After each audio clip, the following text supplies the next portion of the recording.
The glass was wrong. Elena saw it the second she stepped onto the floor. Crystal stemware positioned 3 millimeters closer to the guest's right hand than protocol allowed. Not an accident. Not carelessness. A signal. Someone at this table was about to die, and she had maybe 90 seconds to decide if she gave a damn. Most people see a restaurant. She saw vectors, exits, sightlines, the architecture of violence hiding behind candlelight and pressed linen. The man reaching for that glass controlled half the eastern seaboard's underground economy. And Elena? She was supposed to be nobody. But before we dive in, if you're watching from Tokyo, Lagos, Sao Paulo, or anywhere in between, drop your city in the comments. I want to see how far this story travels. Hit that like button and let's get started. The dining room at Arcadia smelled like old money and newer sins. Elena Voss moved through it the way water moves around stone, present but unnoticed, essential but invisible. She'd been working the floor for 11 months now, and she'd perfected the art of being exactly what people expected. Competent, quiet, forgettable. The kind of waitress who refilled wine glasses before they emptied and cleared plates without interrupting conversation. Nobody looked at her twice. That was the point. She carried a tray of champagne flutes toward table 7, her posture textbook perfect, her expression pleasantly neutral.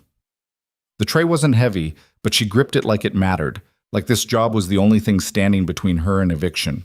Let them see the effort. Let them think she needed this. She did need it, actually, just not for the reasons they'd assume. Arcadia sat in the heart of the city's financial district, nested between glass towers and old-world bank buildings that had survived 3 economic collapses and 2 world wars. The restaurant itself was a study in controlled opulence, marble floors, silk wallpaper in deep burgundy, chandeliers that cost more than most people earned in a year. The kind of place where reservations required 6 weeks' notice and a credit check. It catered to a specific clientele, people who made decisions that moved markets, people who valued discretion as much as the Wagyu beef, and people, Elena had learned, who sometimes needed to die quietly. She'd spotted the first anomaly at 7:43 p.m. during the pre-service briefing. Marcus, the floor manager, had pulled her aside with an adjustment to the seating chart. Table 12, originally set for 6, now accommodated 8. The addition had come through that afternoon, a request from Adrian Rourke himself. Adrian Rourke. The name sat in her mouth like broken glass. She'd done her homework when she'd taken this job, knew the restaurant's regulars the way a soldier knows terrain. Rourke was new money trying to wear old money's clothes, tech sector buyouts, commercial real estate, venture capital with teeth. That was the surface story anyway, the one that played well in business journals and charity galas. Underneath, Rourke was something else entirely. He'd built his empire on infrastructure that existed in the spaces between legal and illegal, where contracts were verbal and disputes were settled with strategic disappearances. He owned ports, shipping lanes, distribution networks that moved everything from luxury cars to human cargo.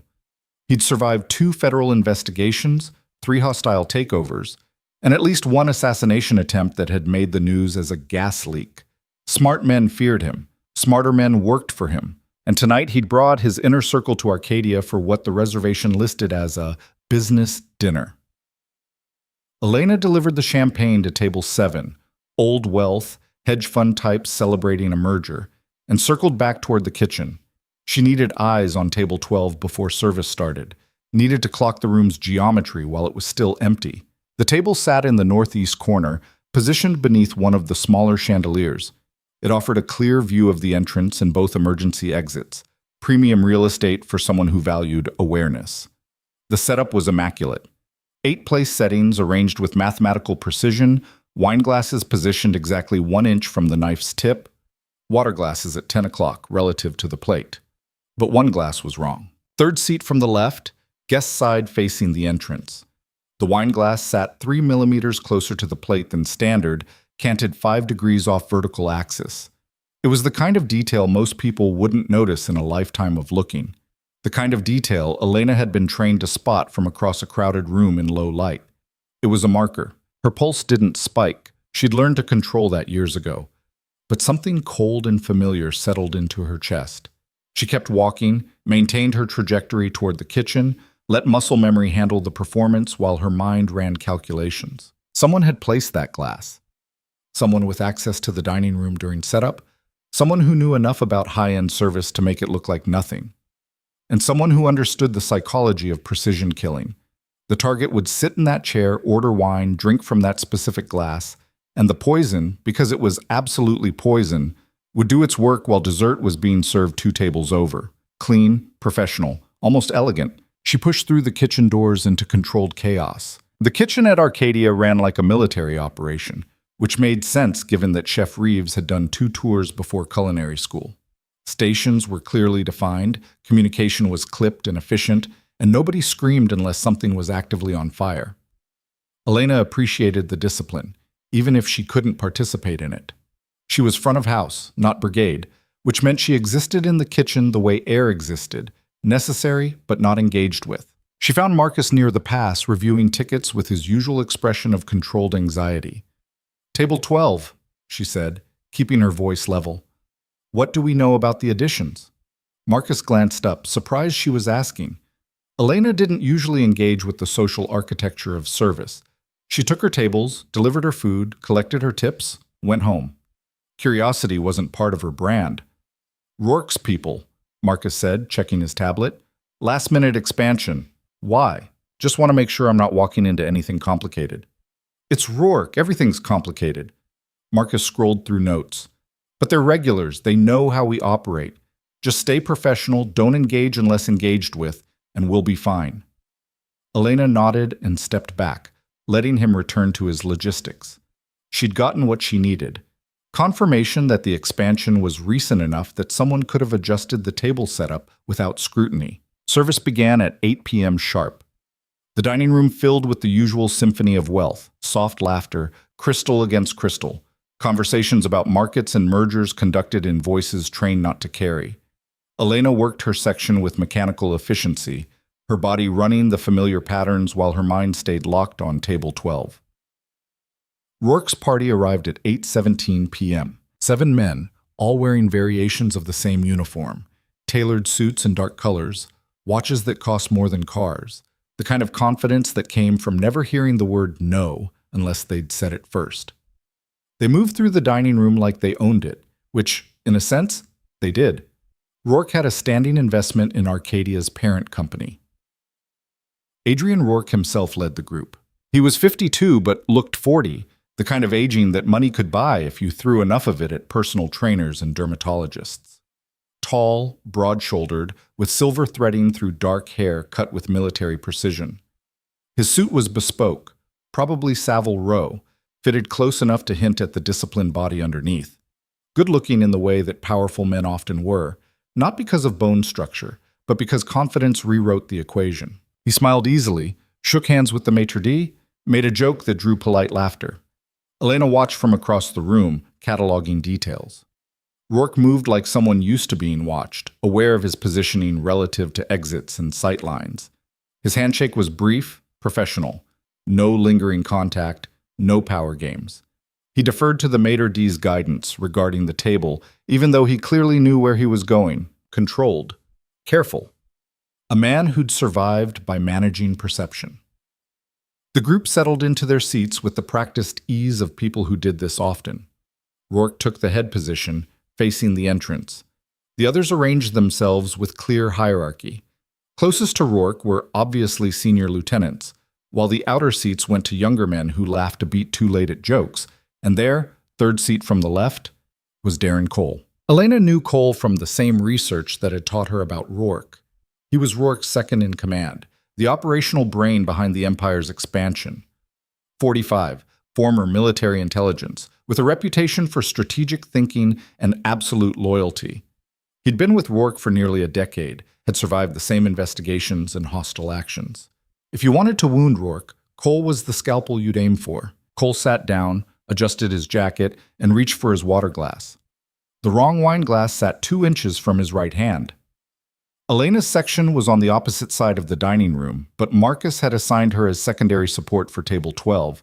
She'd be handling drink refills and auxiliary requests while Jenna, the senior server, managed food service. It was a decent cover for observation, gave her legitimate reasons to approach the table. She needed to see that glass up close. The first approach came at 8:24 p.m., after Jenna had distributed menus and taken initial drink orders.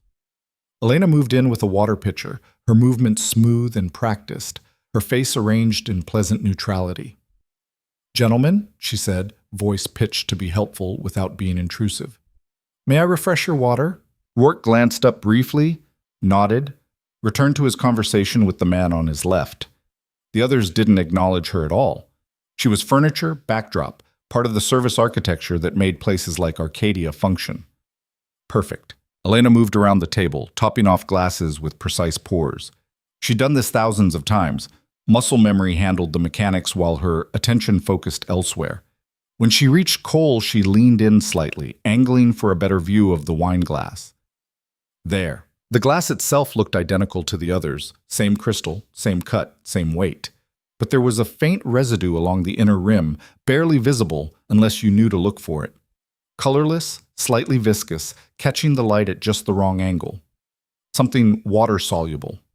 Something that would activate when wine was added. Something designed to kill slowly enough that the victim wouldn't collapse until after the murder had left the building. Cole was talking to the man across from him, gesturing with his water glass, animated about something. He hadn't touched the wine glass yet. The sommelier hadn't even approached the table. Elena had time. Not much, but some. She finished the water service and withdrew, carrying the pitcher back toward the kitchen. Her mind ran scenarios, calculating variables and probabilities with the cold efficiency of someone who'd been trained to think like this. Option 1. Do nothing. Let the hit play out. Cole drinks the wine, goes into distress somewhere between the appetizer and the entree, dies before paramedics arrive. Rourke loses his second in command, the organization destabilizes, and whoever orchestrated this moves up in the resulting chaos. Clean. Simple. Not her problem. Option 2. Intervene quietly. Swap the glass, redirect the threat, save Cole's life without revealing her own capabilities. Rourke survives unscathed, the assassin's plan fails, and Elena remains invisible, risky, active. Exactly the kind of involvement she'd sworn to avoid. Option 3. Alert security. Let the professionals handle it. Except Arcadia's security was decorative at best, designed to handle drunk socialites and paparazzi, not professional killers. And alerting them meant questions, scrutiny, exactly the kind of attention that would unravel the life she'd built here. No. She was back at the service station, organizing wine glasses on a tray when the decision crystallized. She'd left the intelligence world because she was tired of making choices about who lived and who died based on geopolitical calculus and agency priorities. She'd walked away from the power, the access, the adrenaline, all of it. She'd chosen obscurity specifically to avoid moments like this. But standing here knowing what she knew, doing nothing, that was still a choice. Still a decision about life and death, just a passive one. And Elena had never been good at passive. The sommelier approached table 12 at 8:31 p.m. His name was Vincent, and he took wine service seriously the way religious people took scripture. He moved through the dining room with a bottle of Chateau Margaux 2005, cradling it like scripture, discussing terroir and vintage with genuine passion. Elena watched him present the bottle to Rourke, watched Rourke nod approval, watched Vincent begin the ritual of opening and decanting. She had maybe 3 minutes. The kitchen kept backup glassware on speed racks near the service entrance, identical crystal stemware arranged by type, always stocked, always pristine. Elena moved toward them with purpose, selected a wine glass that matched the table setting, and palmed it the way a magician palms cards. Nobody noticed. Nobody ever noticed her. She loaded the glass onto a tray with water pitchers and cloth napkins, building a legitimate reason to approach the table. Her pulse was steady, her breathing controlled. This was just another performance, another role in the theater of service. Vincent was pouring a tasting measure into Rourke's glass when Elena arrived. "Pardon the interruption, gentlemen," she said, her voice apologetic and unobtrusive. "I noticed some spots on the glassware. May I replace them before the wine service?" It was a thin premise, but this crowd didn't care about the mechanics of service. They cared about results. Jenna glanced over from her position near the kitchen, surprised by the deviation from protocol, but didn't intervene. Rourke waved a hand, dismissive. Fine, just make it quick." Elena moved around the table, collecting wine glasses with efficient grace. She'd done this particular dance before. In different contexts, with stakes measured in national security rather than restaurant service. The muscle memory was still there, buried under months of deliberate mundanity. When she reached Cole's position, she lifted the poisoned glass with her right hand while simultaneously placing the clean replacement with her left. The motion was seamless, looked exactly like every other glass exchange at every other table. The toxic glass went onto her tray, nested among clean ones, invisible. Cole didn't even look up. He was deep in conversation with Rourke about shipping schedules, something about port delays in Newark. Elena completed the circuit, collected all 8 glasses, and withdrew. The entire operation took 45 seconds. She carried the tray back toward the kitchen, moving at service pace, nothing rushed or suspicious. Inside, though, her mind was already 3 steps ahead, calculating the new problem she'd just created. The poisoned glass was now on her tray. She couldn't just dump it. The residue would contaminate the dishwashing system, potentially expose kitchen staff. She couldn't keep it. Too much risk of accidental contact, and she couldn't destroy it without raising questions. She needed containment, proper disposal. The staff bathroom was single occupancy, tucked behind the kitchen. Elena diverted course, shouldered open the door, and locked it behind her. The glass sat on her tray, innocuous and lethal. She pulled paper towels from the dispenser, wrapped them around the stem, and lifted the glass carefully. The residue was still visible along the rim, thin, slightly oily, designed to dissolve seamlessly into wine. Professional work. Expensive work. This wasn't some amateur vendetta or crime of passion. Whoever had planned this had resources, access, and expertise. They'd known Cole would be at this table, in this seat, drinking wine at this specific time. That level of intelligence suggested either deep penetration of Rourke's organization or serious surveillance capabilities. Maybe both. Elena held the glass up to the light, examining the compound's consistency. She'd seen similar formulations before, during her time with the agency. Designer toxins developed for situations where plausible deniability mattered more than immediate effectiveness. This one looked like a slow-acting cardiotoxin, something that would mimic a heart attack or stroke. The kind of death that wouldn't trigger automatic investigation. Cole would have lasted maybe 90 minutes after consumption, long enough to finish dinner, say goodnight, maybe make it to his car. Then the seizures would start, the respiratory collapse, the cascade of organ failure that looked entirely natural if you weren't checking for exotic compounds. Elegant, brutal, effective. She needed to get rid of it. The bathroom had a small window that overlooked the service alley, too narrow for a person but wide enough for her purpose. Elena wrapped the glass in multiple layers of paper towel, creating a thick protective barrier, then carefully inverted it and poured the residue down the sink, running hot water to flush it through the pipes. The glass itself went into the paper towel cocoon, which she then nested inside a plastic waste bag.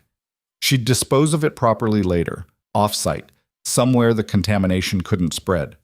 For now, she had to get back to the floor before her absence raised questions.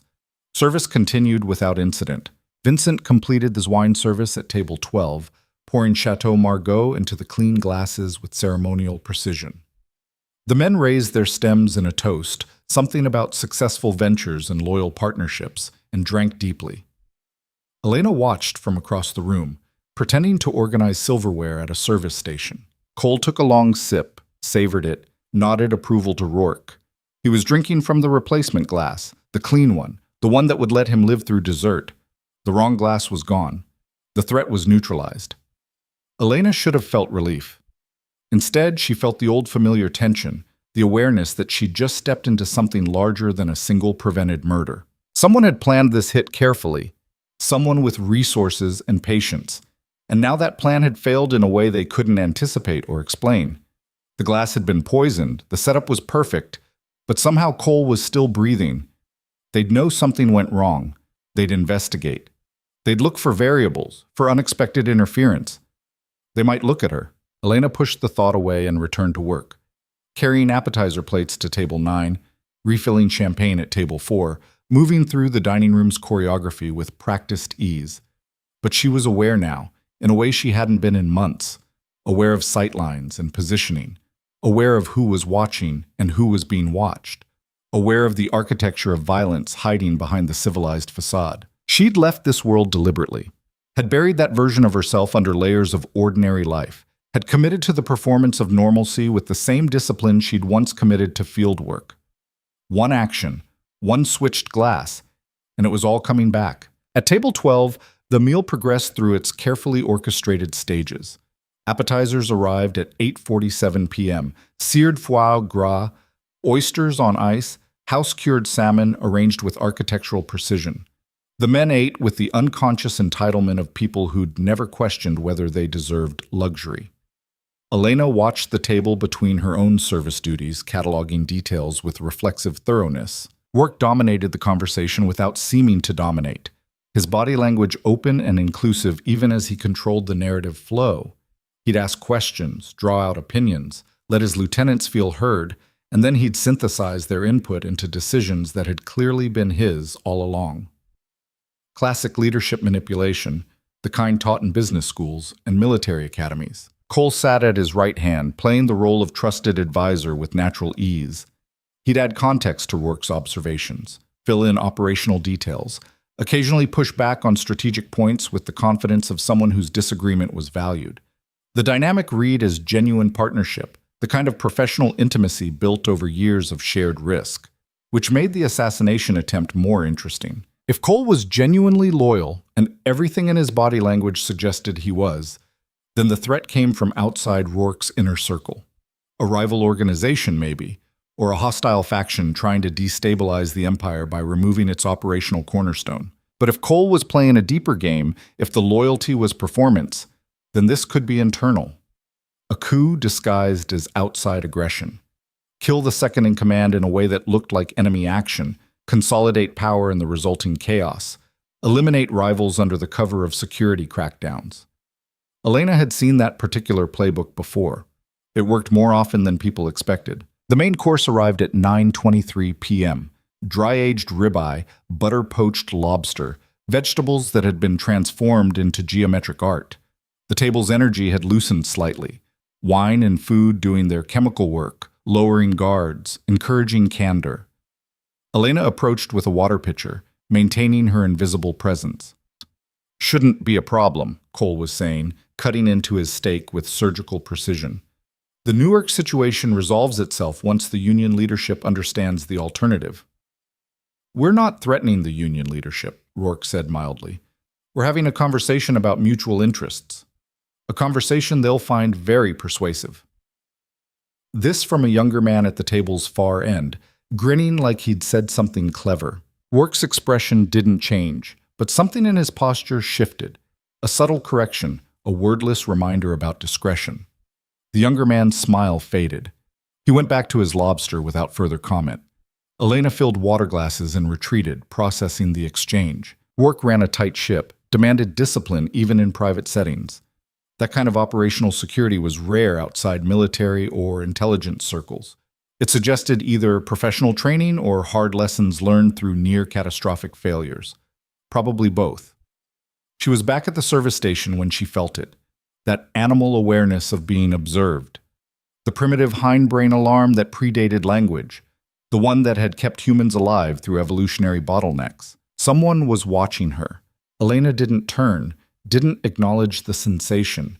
Instead, she adjusted her positioning while reaching for fresh napkins, using the motion to scan the dining room's reflection in the polished surface of a champagne bucket. There. Rourke was looking directly at her. Not casually, not the absent gaze of a diner checking for service. This was assessment, focused and deliberate. He was studying her the way she'd been studying his table, looking for patterns and anomalies. Their eyes met in the champagne bucket's distorted reflection. For just a moment, maybe 2 seconds, maybe less, there was recognition. Not of identity, but of type. The look you give someone when you realize they're playing the same game you are, just from a different position. Then Rourke smiled slightly, turned back to his conversation, and the moment dissolved. Elena's pulse jumped just once before training reasserted control. He'd noticed something. Maybe the glass exchange, maybe just her presence at the table during a critical window. Maybe nothing specific, just a subconscious flag raised by instincts honed through years of surviving in hostile environments. Either way, she was on his radar now. The meal continued through cheese course and dessert. a deconstructed tiramisu that the pastry chef had spent 6 hours assembling. Coffee arrived at 10:18 p.m., espresso for most of the table, black coffee for Rourke, nothing for Cole, who'd switched to sparkling water. Still alive. Still breathing. Still utterly unaware how close he'd come. Elena worked her other tables, maintained her patterns, gave Rourke's group no additional reason to notice her. She was good at this. The art of controlled invisibility, of being exactly conspicuous enough to seem real while remaining fundamentally unobserved. It was a skill set with limited civilian applications, but waitressing happened to be one of them. The meal concluded at 10:47 p.m. Rourke's party stood, exchanged handshakes and shoulder claps, the physical vocabulary of men who worked together but didn't necessarily trust each other. Bills were settled, Rourke's personal account processed without discussion, and the group began moving toward the exit. Cole paused near his chair, patted his jacket pockets, frowned. "Forget something?" Rourke asked. "Phone. Must have left it in the car." Cole shook his head, annoyed with himself. "I'll grab it on the way out." They moved through the dining room with the same controlled confidence they'd brought in. Rourke shook hands with the maitre d' again, thanked him for the excellent service, made the kind of small talk that cemented relationships and ensured preferential treatment. Then they were gone, disappearing into the night through Arcadia's brass and glass entrance. Elena stood at her service station, watching them leave, aware that she'd just altered something fundamental without fully understanding the shape of the change. The poisoned glass was gone. Cole was alive. The assassination had failed, but the people who'd planned it were still out there, wondering what went wrong. And now, whether she wanted to be or not, Elena was part of the equation. The dining room began its slow wind down. Tables emptied, bills were settled, the energy shifted from performance to cleanup. Elena cleared her section with mechanical efficiency, her hands running familiar patterns while her mind stayed locked on the problem she'd inherited. She needed information. Context. She needed to understand who'd tried to kill Cole and why, needed to map the threat before it mapped her. But information required access, and access required breaking cover, and breaking cover was exactly what she'd been avoiding for 11 months. She was trapped in the logic of her own choice, act and risk exposure, or remain passive and risk getting caught in whatever came next. Some choice. Marcus found her during the breakdown, looking harried and relieved in equal measure. "Good work tonight," he said, which was unusual. Marcus didn't waste energy on compliments unless they served a purpose. Especially handling table 12, Rourke's assistant called. "They want to book the private room next month, specifically requested you on service." Elena's stomach went cold. "Me? Specifically?" "You impressed them, apparently. Professional, attentive, discreet." Marcus checked his tablet. "It's good money, Elena. Private events pay double rate plus guaranteed gratuity. You want it?" She should say no, should decline politely, maintain her distance, avoid any additional contact with Rourke's organization. But saying no would be memorable, would mark her as unusual, as someone who turned down premium assignments, would make her visible in exactly the wrong way. "Sure," she heard herself say, "whatever you need." Marcus nodded, satisfied, and moved on to the next crisis. Elena finished her breakdown and clocked out at 11:34 p.m. She changed in the staff locker room, traded her service uniform for jeans and a jacket, pulled her hair back, became anonymous again. The other servers were debriefing the night's chaos, swapping stories about difficult tables and good tips. She listened without participating, collected her bag, and headed for the exit. The night air hit her like cold water, sharp, clarifying, real in a way the climate-controlled dining room never was. She stood on the sidewalk outside Arcadia's service entrance, watching traffic flow past, letting the city's ambient noise wash over her. She'd spent 11 months building a life that was deliberately small, deliberately ordinary. She'd chosen this specific kind of invisibility because it was sustainable, because it didn't require constant performance, because she could maintain it indefinitely without burning out.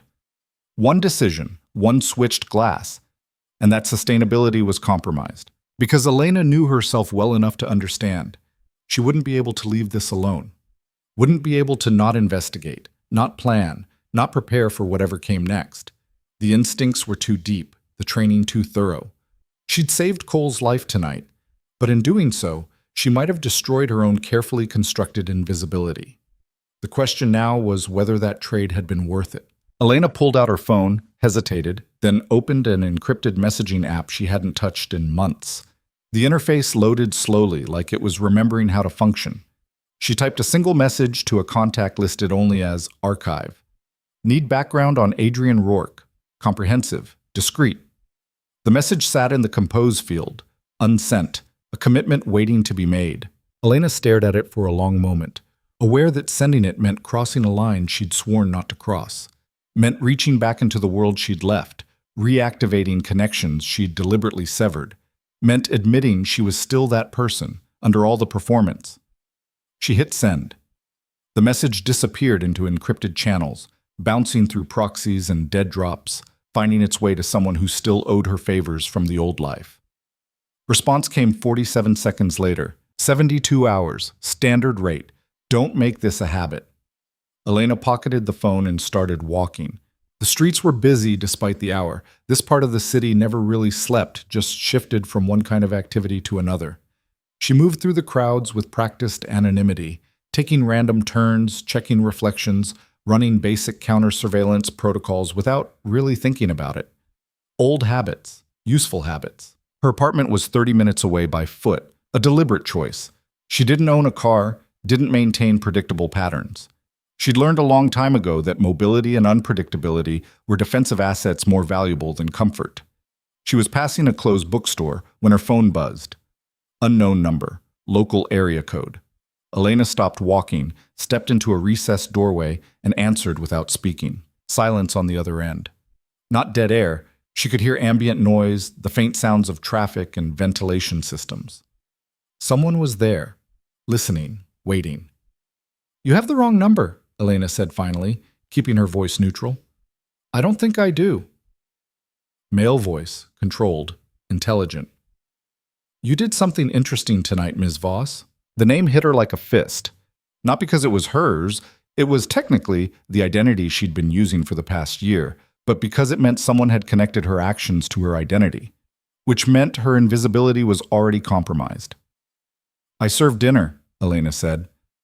"That's my job." "You served dinner, yes, and you also prevented a murder." A pause. "I'm curious why." Rourke. It had to be. The voice matched the timbre she'd heard at the table, filtered through phone speakers and deliberate control. "I don't know what you're talking about." "The glass, Ms. Voss. The wrong glass. You saw it, you understood what it meant, and you made a decision." Another pause, longer this time. "I'd like to understand that decision. I'd like to understand you." Elena's mind ran scenarios, calculating responses and their probable outcomes. Deny everything. He had no proof, just suspicion. Engage carefully. Establish parameters. Maintain leverage. Deflect and terminate. Hang up. Disappear. Rebuild somewhere else. She chose engagement. Calculated risk. "If what you're suggesting actually happened," she said slowly, "the person who did it probably had their reasons. Maybe they saw something wrong and corrected it. Maybe they didn't think it through. Maybe they're already regretting getting involved." "Are you? Regretting it?" "I'm regretting answering my phone. That pulled something that might have been a laugh." "Fair enough. But we should talk, you and I. Somewhere private. Somewhere we can have an honest conversation about what happens next." "Nothing happens next. I go to work tomorrow, serve more dinners, mind my own business." "That's one option," Rourke agreed, "but it's not the smartest one. Someone tried to kill a man at my table tonight. That same someone is going to realize their plan failed. They're going to look for variables, for interference. They're going to find you eventually, Ms. Voss. And when they do, you'll want someone like me on your side." He wasn't wrong. The logic was sound, the threat assessment accurate. But accepting his help meant accepting his world, the obligations, the compromises, the inevitable slide back into the kind of life she'd worked so hard to escape. "I'll think about it," Elena said. "Don't think too long. I'll be in touch." The line went dead. Elena stood in the doorway for a long moment, phone still pressed to her ear, processing the shape of the new reality she'd just entered.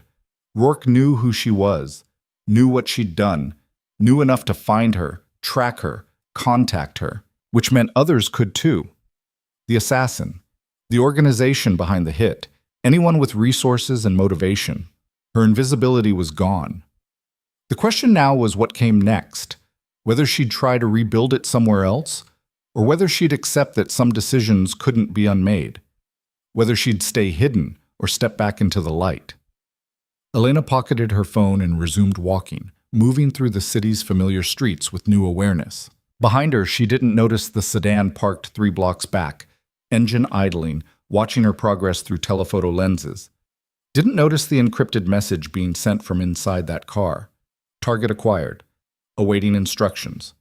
The night continued, indifferent to human drama, while Elena Voss walked toward whatever came next, aware that she'd saved one life tonight, but uncertain whether she'd preserved or destroyed her own. Elena's apartment was a third-floor walk-up in a building that had given up on ambition sometime in the 1970s. Cracked tile in the lobby, elevator perpetually out of service, hallway carpet worn down to the backing in high-traffic areas. The kind of place where neighbors minded their business because everyone had something to hide.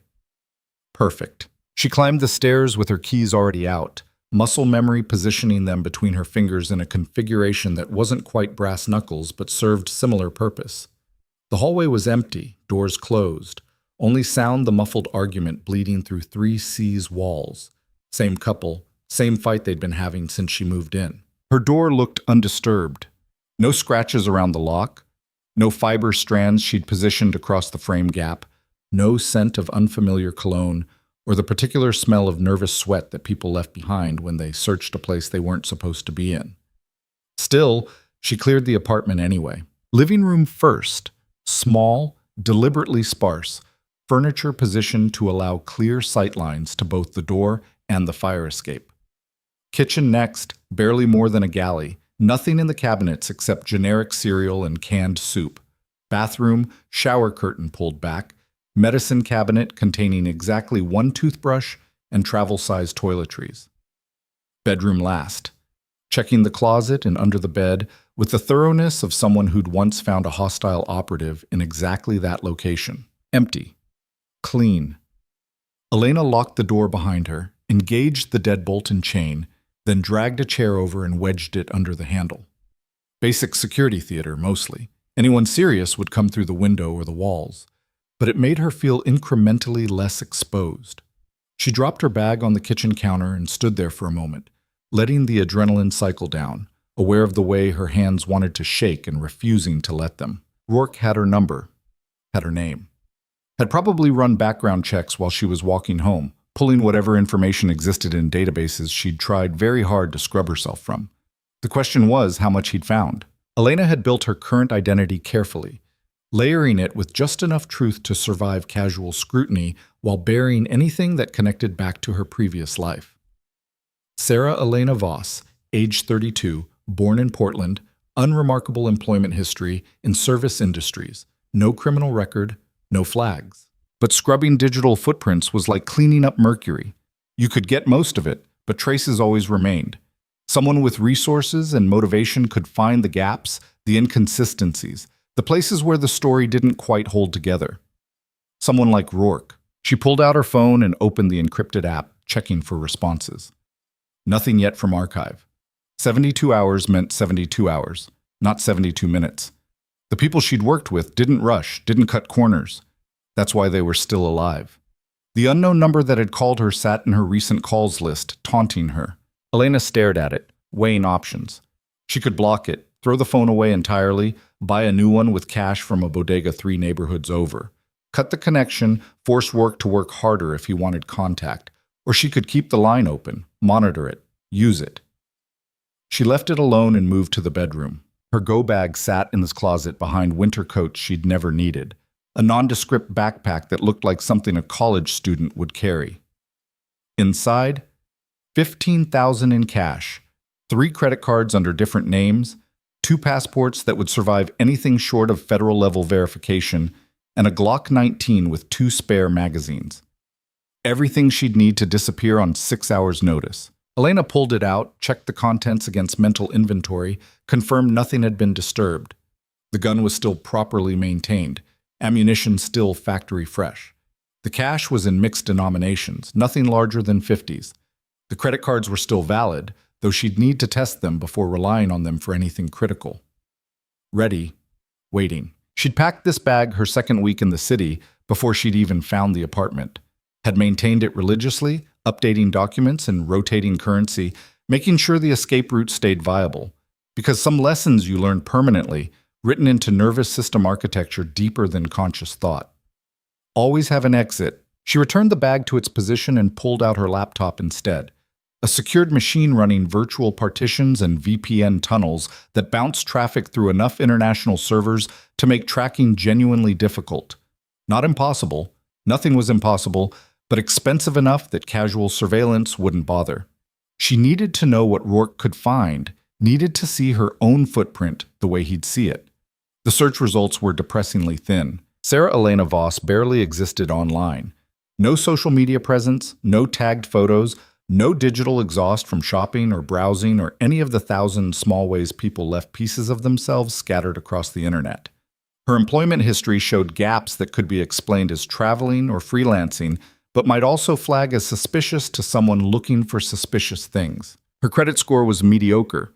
She'd paid bills on time but had minimal history, which suggested either youth or recent identity establishment. Recent identity establishment. Elena scrolled through the results, looking for gaps, for places where the story fractured. There, a utility bill from 18 months ago under a slightly different name, Sarah E. Voss instead of Sarah Elena. Not enough to prove anything, but enough to suggest instability.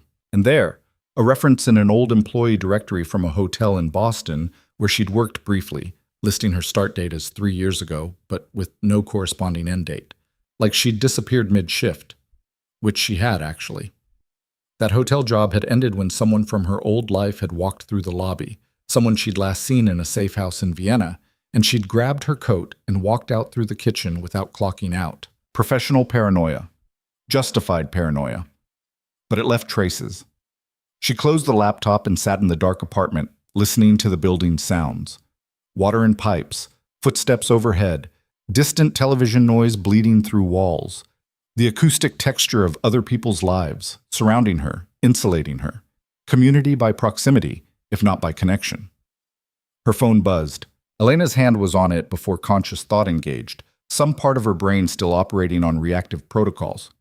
Different number this time. Also local. She answered with the same silent treatment. "You're cautious." Female voice, younger than Elena, nervous energy barely controlled. "That's good. You'll need that." "Who is this?" "Someone who knows what you did tonight. Someone who thinks you made a mistake." Elena's grip on the phone tightened. "I'm going to hang up now. Darren Cole was supposed to die." The voice rushed forward, like she was afraid of being interrupted. "That was the plan. That was what needed to happen. You interfered with something you don't understand." "Then explain it." Silence. Elena could hear breathing, background noise that sounded like traffic. The caller was outside, somewhere public, using a burner. "Cole isn't what he seems," the voice said finally. "He's not loyal to Rourke. He's playing a long game, setting up a takeover. The people he's working with, you don't want them in power. You really don't. So you tried to poison him." "We tried to solve a problem before it became unsolvable." Elena stood, began pacing her small living room, working off nervous energy. "And who's we? People who understand what's at stake. People who know that sometimes you have to make hard choices to prevent worse outcomes." The language was familiar. Elena had heard variations of it in briefing rooms and tactical planning sessions, the moral calculus that let people sleep at night after authorizing violence. She'd used similar logic herself, once upon a time. "You sound very convinced," Elena said. "I am convinced, and you should be too if you knew what Cole was planning." "Then tell me." Another pause. Longer this time. "I can't. Not over the phone. But I can meet you, show you proof, help you understand why tonight was necessary." Every instinct Elena had screamed trap. This was too convenient, too perfectly timed. Unknown caller claims to have secret information, wants to meet in person. It was recruitment play basics, the kind of approach hostile intelligence services ran against potential assets. But the caller had mentioned Cole specifically. Had known about the poisoning, about Elena's interference. That information wasn't public. wasn't something you could guess, which meant she was either legitimate or working directly with the people who'd planned the hit, possibly both. I need time to think, Elena said. You don't have time. Rourke knows you're involved now. He's going to pull you in, make you part of his operation. Once that happens, you're committed. You're complicit. In what? Everything. All of it. You think he runs legitimate businesses? You think those shipping companies and real estate holdings are clean? The voice gained edge, frustrated. Rourke built his empire on trafficking. People, weapons, narcotics, whatever moves and makes money. Cole's been running those operations while Rourke plays respectable businessmen. And now Cole wants it all for himself. Elena processed the information, sorting truth from manipulation. Some of it aligned with what she'd observed. Rourke's careful compartmentalization, Cole's operational focus, the underlying tension at that dinner table masked by professional courtesy. But some of it felt designed, packaged for maximum emotional impact. Why call me? Elena asked. Why not just try again? Because you saw the setup. You understood it well enough to stop it. That means you have skills, training, awareness, a breath. That means you might actually listen to reason instead of just picking a side. I haven't picked any side. Yes, you have. The moment you switched that glass, you chose. You just don't know what you chose yet. The line went dead. Elena stood in her dark apartment, phone still pressed to ear, aware that the walls were closing in whether she wanted them to or not. 2 calls in one night, from opposite sides of what was clearly a developing conflict. Rourke offering protection and alliance. Unknown caller offering information and warning, both wanting something from her, both assuming she'd play. She needed better information, needed context that wasn't filtered through people with agendas, needed to understand the actual landscape instead of just the version being presented to her. Archive would deliver in 72 hours, but Elena didn't have 72 hours. Not anymore. She pulled up her contacts, scrolled past the sparse list of names, all surface level, all disposable, until she found one she hadn't used in almost 2 years, Marcus Chen. Not the restaurant Marcus, a different one. Former NSA analyst who'd burned out spectacularly, taken his severance and his clearances and disappeared into private security consulting. They'd worked together on a joint operation in Prague, had trusted each other enough to stay in occasional contact after. Occasional meant once every 18 months, usually a text on birthdays. Elena sent a message. Need a favor. Background on Adrian Rourke and Darren Cole, anything flagged at federal level. Response came back in 90 seconds. You're joking. Do I joke? Fair point. Why? Personal interest. That's not an answer. It's the only one I have right now. Longer pause this time. Elena watched the typing indicator appear and disappear 3 times before the actual response came through. This is going to cost you, and I mean really cost you. These names have serious weight. How serious? Multiple agency flags. Some sealed. Some that don't officially exist. You sure you want to know? Elena stared at the question, aware that answering yes meant burning a contact she might need later, meant calling in favors she'd carefully preserved, meant advertising her interest to exactly the kind of databases she'd been avoiding. But she'd already interfered, already chosen. The caller had been right about that much. Yes. 12 hours. And Elena, be careful with this. Whatever you're involved in, it's bigger than you think. She pocketed the phone and moved to the window, looking down at the street below. Empty sidewalks, parked cars, streetlights casting yellow pools of illumination. Ordinary night in an ordinary neighborhood, except for the sedan parked 3 cars down, engine running, interior dark. Elena stepped back from the window, killed the lights, and approached from an angle that wouldn't silhouette her. She'd lived here 11 months and knew every vehicle that parked regularly on this block. That sedan was new, and it was watching her building. She checked the time, 1:47 a.m. Too late for legitimate surveillance, too early for morning traffic. The positioning was tactical, offering clear view of both the front entrance and the fire escape while maintaining enough distance to avoid immediate notice. Professional work. The question was whose professionals? Elena moved through the apartment in darkness, grabbing the go bag from the closet, pulling on better shoes, a jacket with pockets positioned for quick access. She wasn't running yet, Running required knowing where to run and why, but she was preparing for the possibility. The sedan's interior lights flicked on briefly as someone inside checked a phone. In that moment of illumination, Elena caught a glimpse of the occupant. Male, late 30s, wearing dark clothing and a communications earpiece. Military bearing, economical movements. Not police, not federal agents. They'd have announced themselves by now, would be following different protocols. Private security then. Contractors. Working for Rourke, or working for the unknown caller, or working for someone else entirely. Elena needed to know which. She pulled the Glock from her go bag, checked the chamber, tucked it into the small of her back under the jacket. The weight was familiar, almost comforting, muscle memory from another life settling into place like old clothing. She hated that it felt comforting. The fire escape accessed through the bedroom window, a rusted iron structure that probably violated 6 different building codes but had been grandfathered in through decades of municipal indifference. Elena eased the window open. She'd oiled the track last month specifically to prevent noise and slipped out into cold air. The fire escape faced the alley, away from street view. The sedan couldn't see her from its position. She descended carefully, testing each step before committing weight. The structure groaned occasionally, but held. At the second-floor landing, she paused, checking the alley below. Empty except for dumpsters and a stray cat investigating shadows. Elena dropped the last 8 feet, landing in a crouch that her knees protested, but managed. She stayed low, moved to the alley's mouth, and peered around the corner toward the street. The sedan was still there, still occupied, attention focused on the building's front entrance. One occupant visible, but that didn't mean one total. Basic surveillance ran 2-person teams minimum, one watching, one ready to mobile follow if the target moved. Elena scanned the street for the partner vehicle and found it half a block north, dark SUV, also running, positioned to cut off northbound travel. 2 vehicles, minimum 2 operators, possibly more. Serious resources for what should have been a simple observation post. She needed confirmation of who'd sent them, needed some piece of information that would tell her which side of this developing situation she was actually dealing with. The direct approach was risky, but fastest. Elena circled through the alley system behind her building, came out on the parallel street, then worked her way back around until she approached the sedan from behind.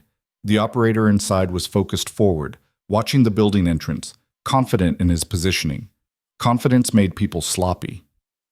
She was 3 feet from the driver's window when she pulled the Glock, kept it low and out of immediate sight, and tapped on the glass with her other hand. The operator's head snapped around, hand dropping toward a weapon, but Elena was already speaking. "Before you do something we'll both regret, look at your passenger seat." He looked, saw the gun pointed at his center mass through the window. "Good," Elena said. "Now we're going to have a conversation. You're going to answer my questions honestly, and I'm not going to put a round through your door. Everyone wins." The operator was young, maybe 28, with the particular brand of fitness that came from military service and not enough time afterward to get soft. He had good control. His breathing stayed even. His hand stopped moving toward the weapon. "You're making a mistake," he said, voice calm. "Probably. Who sent you?" "I don't know what you're talking about." Elena adjusted her aim, pointed the Glock at his thigh instead of center mass. "That's going to be the femoral artery. You'll have maybe 3 minutes before you bleed out. The nearest hospital is 12 minutes away at this hour. You won't shoot. Too much noise, too much attention." "You're assuming I care about attention." Something in her voice made him recalculate. Elena had learned a long time ago that the trick to convincing someone you'd do violence wasn't acting crazy. Crazy was unpredictable, and professionals could work around unpredictable. The trick was sounding like someone who'd already done the math and accepted the costs. Sounding like someone for whom violence was just another tool, no more dramatic than a screwdriver. "Rourke," the operator said finally. "We're working for Rourke. He wanted to know if you went anywhere, talked to anyone." "That's it. Observation only."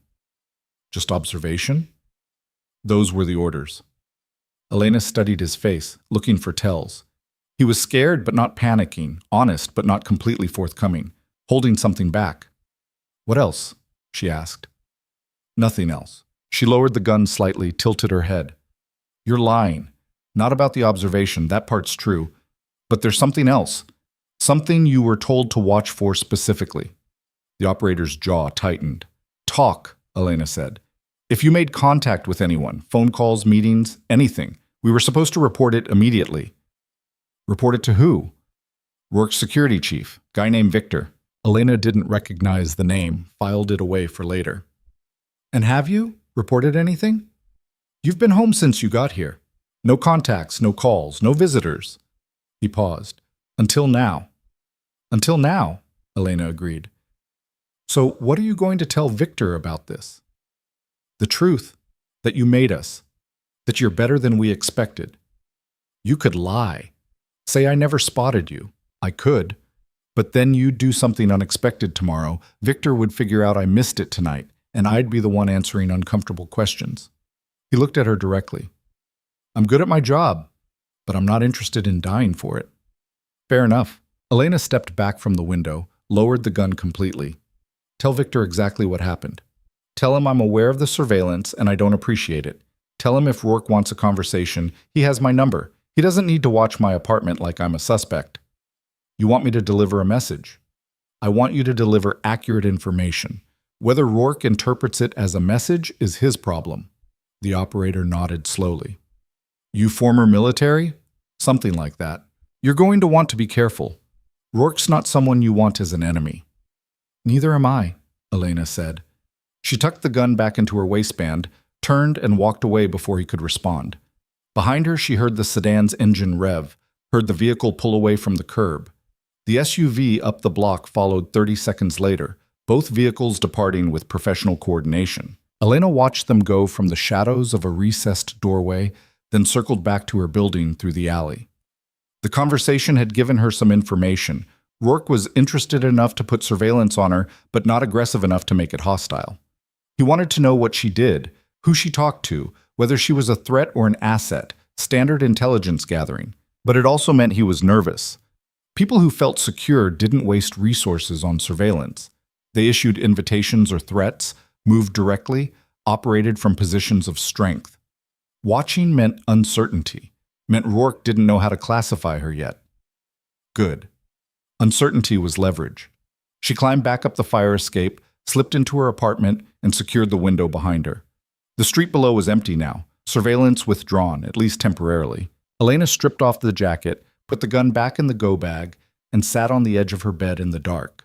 Her phone showed 2:23 a.m. Too late to sleep.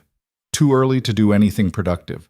The dead hours when thoughts got louder and defenses got weaker. She thought about the glass, about Cole, still alive, completely unaware how close he'd come, about Rourke, trying to understand what she was, about the unknown caller, offering information and warnings, about the choice she'd made that had started all of this. Most people would have walked past that table, seen nothing unusual, served dinner without incident. Most people didn't have the training to spot a poisoned glass or the paranoia to assume worst intentions. Most people got to live normal lives.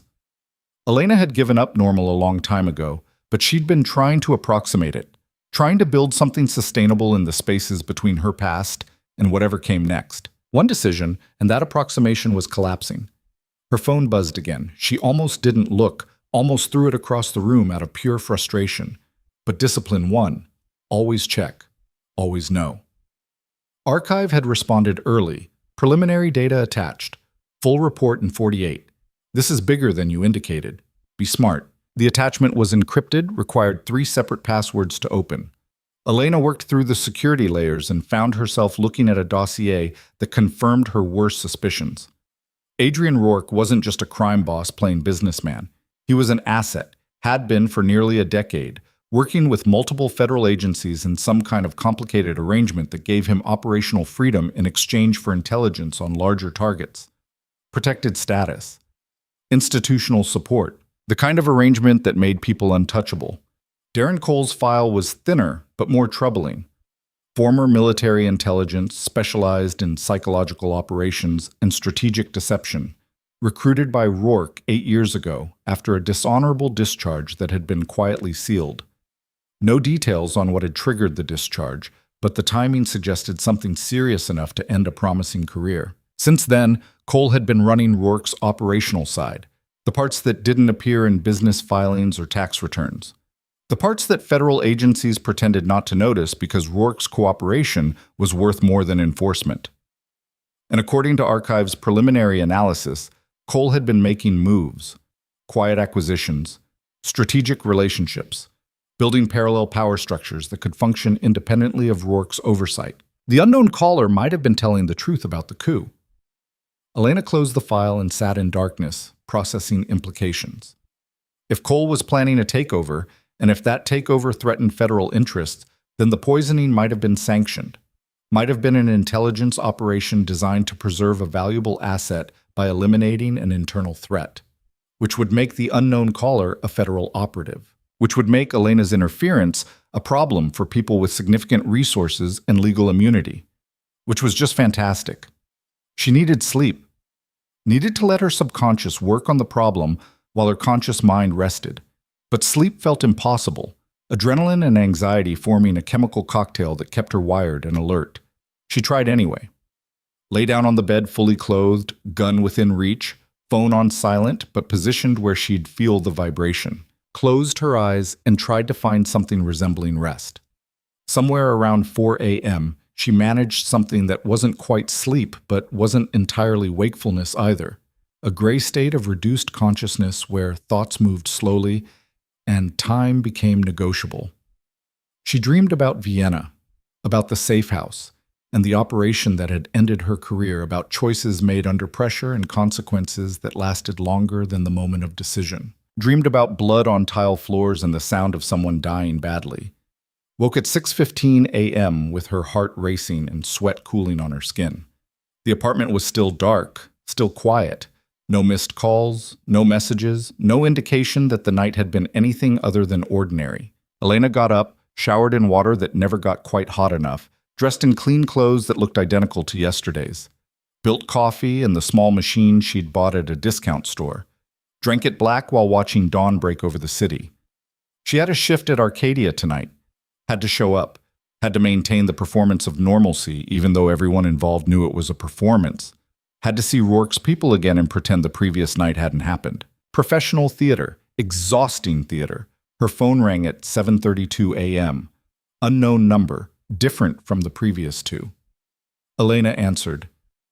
This is getting repetitive. Ms. Voss? Male voice. Older. Accent she couldn't quite place. My name is Victor. I work security for Mr. Rourke. I met your surveillance team.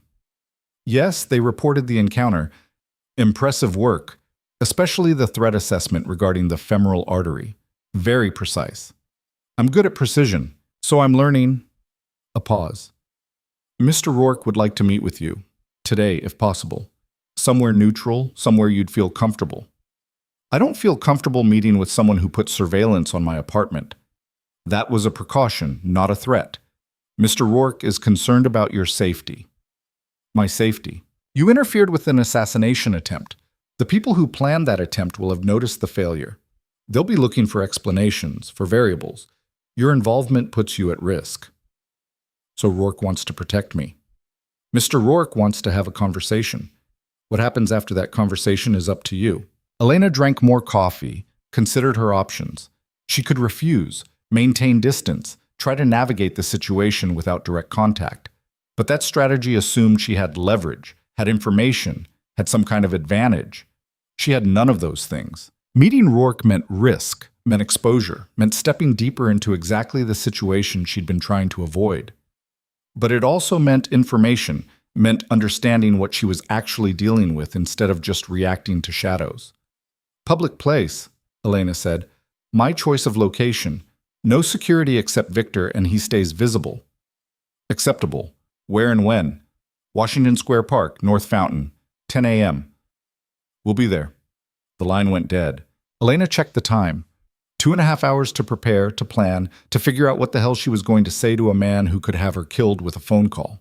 She finished her coffee and started getting ready for a conversation that would determine whether she survived the week. Washington Square Park at 10 in the morning was exactly what Elena needed. Crowded enough that violence would be witnessed. Open enough that she could see threats developing. Public enough that even someone like Rourke would think twice before making a scene. She arrived 40 minutes early, took a position on a bench with clear sightlines to the north fountain and both main pathways. Early spring meant the park was busy with the usual mix of students cutting through to NYU buildings, tourists photographing the arch, street performers setting up their pitches, normal people doing normal things, completely unaware they were providing tactical cover for a meeting between a former intelligence operative and a crime boss. Elena had dressed carefully. Jeans, boots with good traction, a jacket that concealed the Glock she'd decided to bring despite knowing it was probably stupid. She looked like half the women in the park. Unremarkable, forgettable, just another person killing time on a bench. She watched the crowd, cataloging faces and movement patterns.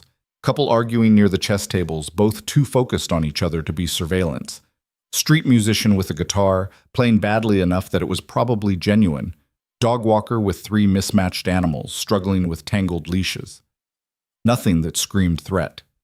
At 9:52, Victor arrived. He was easier to spot than he probably intended. 6'3", heavily built, moving with the particular awareness of someone who'd spent a career expecting violence. Eastern European features, maybe late 40s, wearing a dark suit that did nothing to disguise the tactical vest underneath. He took a position near the fountain, scanning the park with professional efficiency, looking for her. Elena stayed on her bench, watching him work. Victor was good. His scan pattern was systematic, hitting high-probability locations first, then expanding outward. But he was looking for someone trying to hide, someone positioned defensively. She was in plain sight, just another person on a bench. It took him 90 seconds to spot her. When he did, something that might have been respect crossed his face. He nodded once, spoken to a radio Elena couldn't see, then waited. 3 minutes later, Adrian Rourke appeared. He came from the west entrance, walking alone, dressed in business casual that probably cost more than Elena made in a month. No visible security, no obvious weapons, just a man out for a morning walk in the park. The performance was good, almost convincing. Elena knew there were at least 3 other operatives in the park. She'd spotted 2 possibles during her initial scan, and Victor's positioning suggested a standard protection formation. Rourke might look alone, but he was walking inside a security bubble that would collapse on any threat within seconds. He approached the bench where Elena sat, stopped a respectful distance away. "Ms. Voss, thank you for meeting me." "You didn't give me much choice." "There's always a choice." Rourke gestured to the empty space beside her. "May I?" Elena nodded. He sat, maintaining appropriate distance, his body language open and non-threatening. Up close, she could see details the restaurant's lighting had obscured, faint scar along his jawline, calluses on his hands that suggested he still did physical work, eyes that tracked movement with the same professional assessment she'd been doing. This close, the performance dropped slightly. He looked tired. "I'm going to be direct," Rourke said. "I need to understand what happened last night. Not the mechanics, I've worked that out. But the why. You're a waitress at an expensive restaurant. You have no connection to me or my organization. Yet you recognized an assassination setup sophisticated enough to fool everyone else in that room, and you intervened with enough skill to make it look like routine service. That's not normal. Maybe I got lucky. You don't strike me as someone who relies on luck." Elena watched a pigeon investigate discarded food near their bench. "What do you want me to say? That I saw something wrong and fixed it? That's what happened." "Why?" "Does it matter?" "It matters to me." Rourke shifted, turning to face her more directly. "Someone tried to kill a man at my table. You stopped them. That makes you either an ally I didn't know I had, or a player with an agenda I don't understand yet. I need to know which. What if I'm just someone who doesn't like watching people die? Then you chose the wrong city to live in." "Fair point." Elena met his eyes, looking for tells. Rourke was controlled, but there was genuine curiosity underneath the professional mask. He really did want to understand her motivation, wasn't just gathering intelligence for tactical advantage. Or he was very good at pretending. "I worked security," Elena said finally. "Long time ago, different life. I saw the glass, recognized what it meant, made a decision. That's all." "What kind of security?" "The kind I don't talk about." Rourke absorbed that, processing implications. "Government work." "I didn't say that." "You didn't have to." He leaned back against the bench, watching the park with apparent casualness. I know what government training looks like. The way you move, the way you assess situations, the way you handled my surveillance team last night. That's not private sector. That's something deeper. Elena said nothing, which was confirmation enough. So we have a former intelligence operative working as a waitress at one of my regular restaurants, Rourke continued. That's either an incredible coincidence or you were placed there deliberately. I wasn't placed anywhere. I needed a job. Arcadia was hiring. Sometimes coincidences are just coincidences. Are they? The question hung between them. Elena knew how this looked from Rourke's perspective. Too convenient, too perfectly positioned, too skilled to be accidental. If their roles were reversed, she'd be asking the same questions, making the same assumptions. I left that world, she said. Walked away, burned my bridges, started over. I'm not working for anyone except myself. Why'd you leave? Why does anyone leave? Got tired of the work, tired of the choices, tired of being someone I didn't want to be. She looked at him directly. You'd understand that. You've made your own accommodations with the person you used to be. Something flickered in Rourke's expression. Surprise, maybe, that she'd done homework on him. You've been researching me, he said. Would you believe me if I said no? Not even slightly. Elena almost smiled. Then yes. I've been researching you. Former military, private sector consulting, moved into legitimate business with some illegitimate support structures. You've built something impressive, even if the foundation's questionable. Questionable. Rourke repeated the word like he was tasting it. That's diplomatic. I'm being polite. Don't be. I know what I am. I know what I've done to get here. I'm not looking for absolution or judgment. He paused. I'm looking for information. Someone tried to kill Darren Cole last night. I need to know who and why. You think I know? I think you might have insights I don't. You saw the setup clearly enough to stop it. Maybe you saw other things too. Elena considered how much to share. The unknown caller's warning about Cole. The suggestion that he was planning a takeover. Archives preliminary data showing Cole building parallel power structures. The possibility that the assassination had been federally sanctioned. All information that could get her killed if she shared it with the wrong person. The glass was placed during the late afternoon setup, she said carefully. After your table expansion was confirmed but before service started. That's a narrow window. Whoever did it had access to the dining room and knew the protocols well enough to make the placement look natural. Inside job. Probably. Either someone on staff or someone who could move through the restaurant without raising questions. Rourke's jaw tightened. Arcadia's been secure for years. We've used it dozens of times without incident. Maybe that's the point. Build enough trust, wait for the right moment, then exploit it. You're saying this was long-term planning. I'm saying the execution was professional. That level of sophistication doesn't happen spontaneously. Rourke was quiet for a moment, watching a group of students throw a frisbee across the grass. Darren's been with me for 8 years. I trust him completely. If someone wanted to hurt me, targeting him would be effective. He handles operations I don't have time for, manages relationships I can't be publicly associated with. Losing him would destabilize everything. Maybe that's the goal. Or maybe... Rourke stopped, reconsidering whatever he'd been about to say. There are complications I'm not prepared to discuss with someone I met 20 minutes ago. But you're prepared to ask me for help. I'm prepared to explore mutual interests. You saved Cole's life, which means whoever planned this knows you're a variable now. They'll be looking at you, trying to understand what you are and whether you're a threat. That puts you in danger. And you're offering protection. I'm offering information sharing. You help me understand who's targeting my organization. I help you stay alive while they figure out their next move. Elena stood up, needed to move, needed to think. She walked toward the fountain, Rourke following a few steps behind. Victor maintained his position but shifted to keep them in sight. The fountain was running despite the early season, water catching morning light. Elena watched it for a moment, buying time to organize her thoughts. I got a call last night, she said finally. After I left the restaurant, someone who knew about the poisoning knew I'd interfered. They said Cole was planning a coup, that he's working with people who'd be worse than you in power. Rourke went very still. What exactly did they say? That Cole's been building parallel operations, that he's not loyal to you, just waiting for the right moment to take over, that the assassination was meant to prevent something worse. And you believe them? I don't know what I believe, but I did some checking. Cole's been making acquisitions you're not directly involved with, building relationships that don't flow through your normal channels. It could be him acting on your behalf, expanding the empire, or it could be him building an exit strategy. Rourke's expression was unreadable. Darren's ambitious. I knew that when I recruited him, but ambitious doesn't mean disloyal. Doesn't mean loyal either. You're suggesting I should suspect my second-in-command based on an anonymous phone call and some circumstantial evidence? I'm suggesting you should verify. Trust is good. Verification is better. Rourke laughed, but there was no humor in it. You sound like my first handler. He used to say the same thing. Handler. Confirmation that archives information was accurate. Rourke was an asset, working with federal agencies.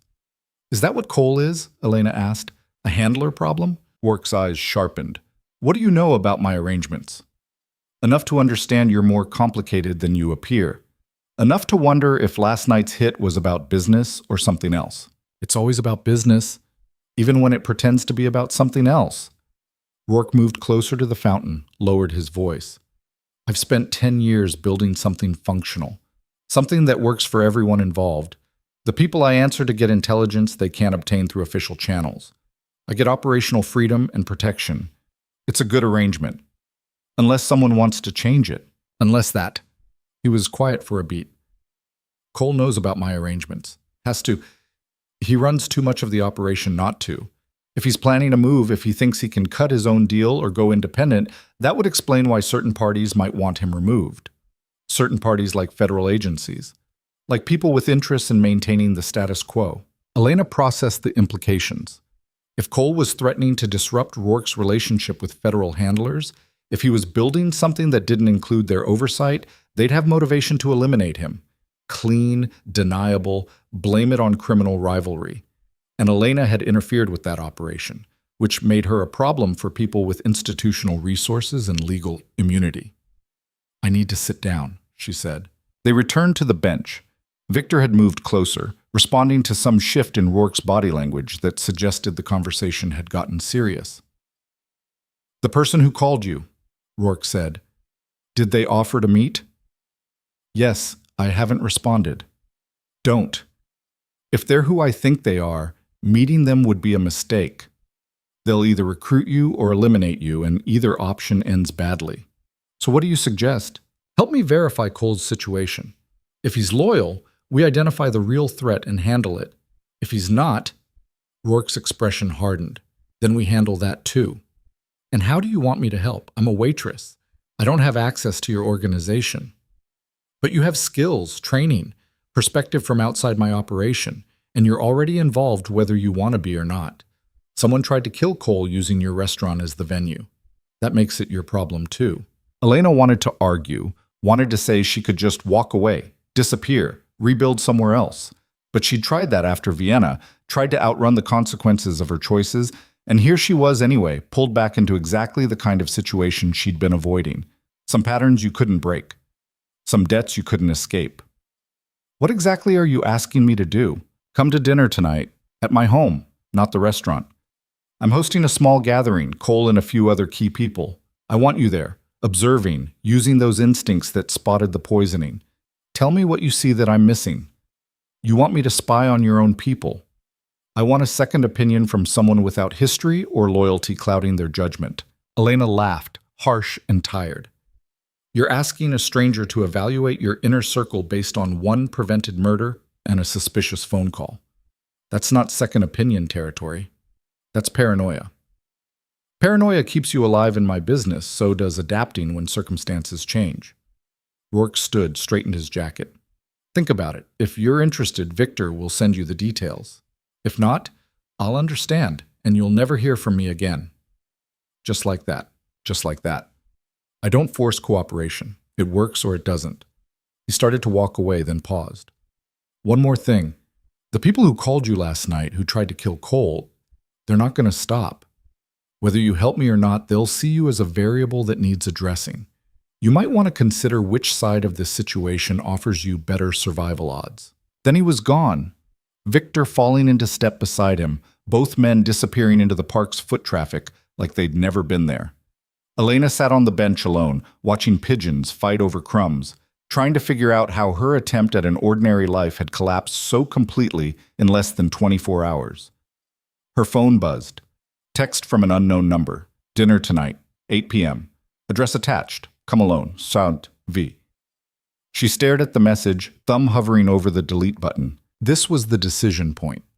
Accept Rourke's invitation and commit to involvement, or decline and hope the situation resolved itself without pulling her deeper.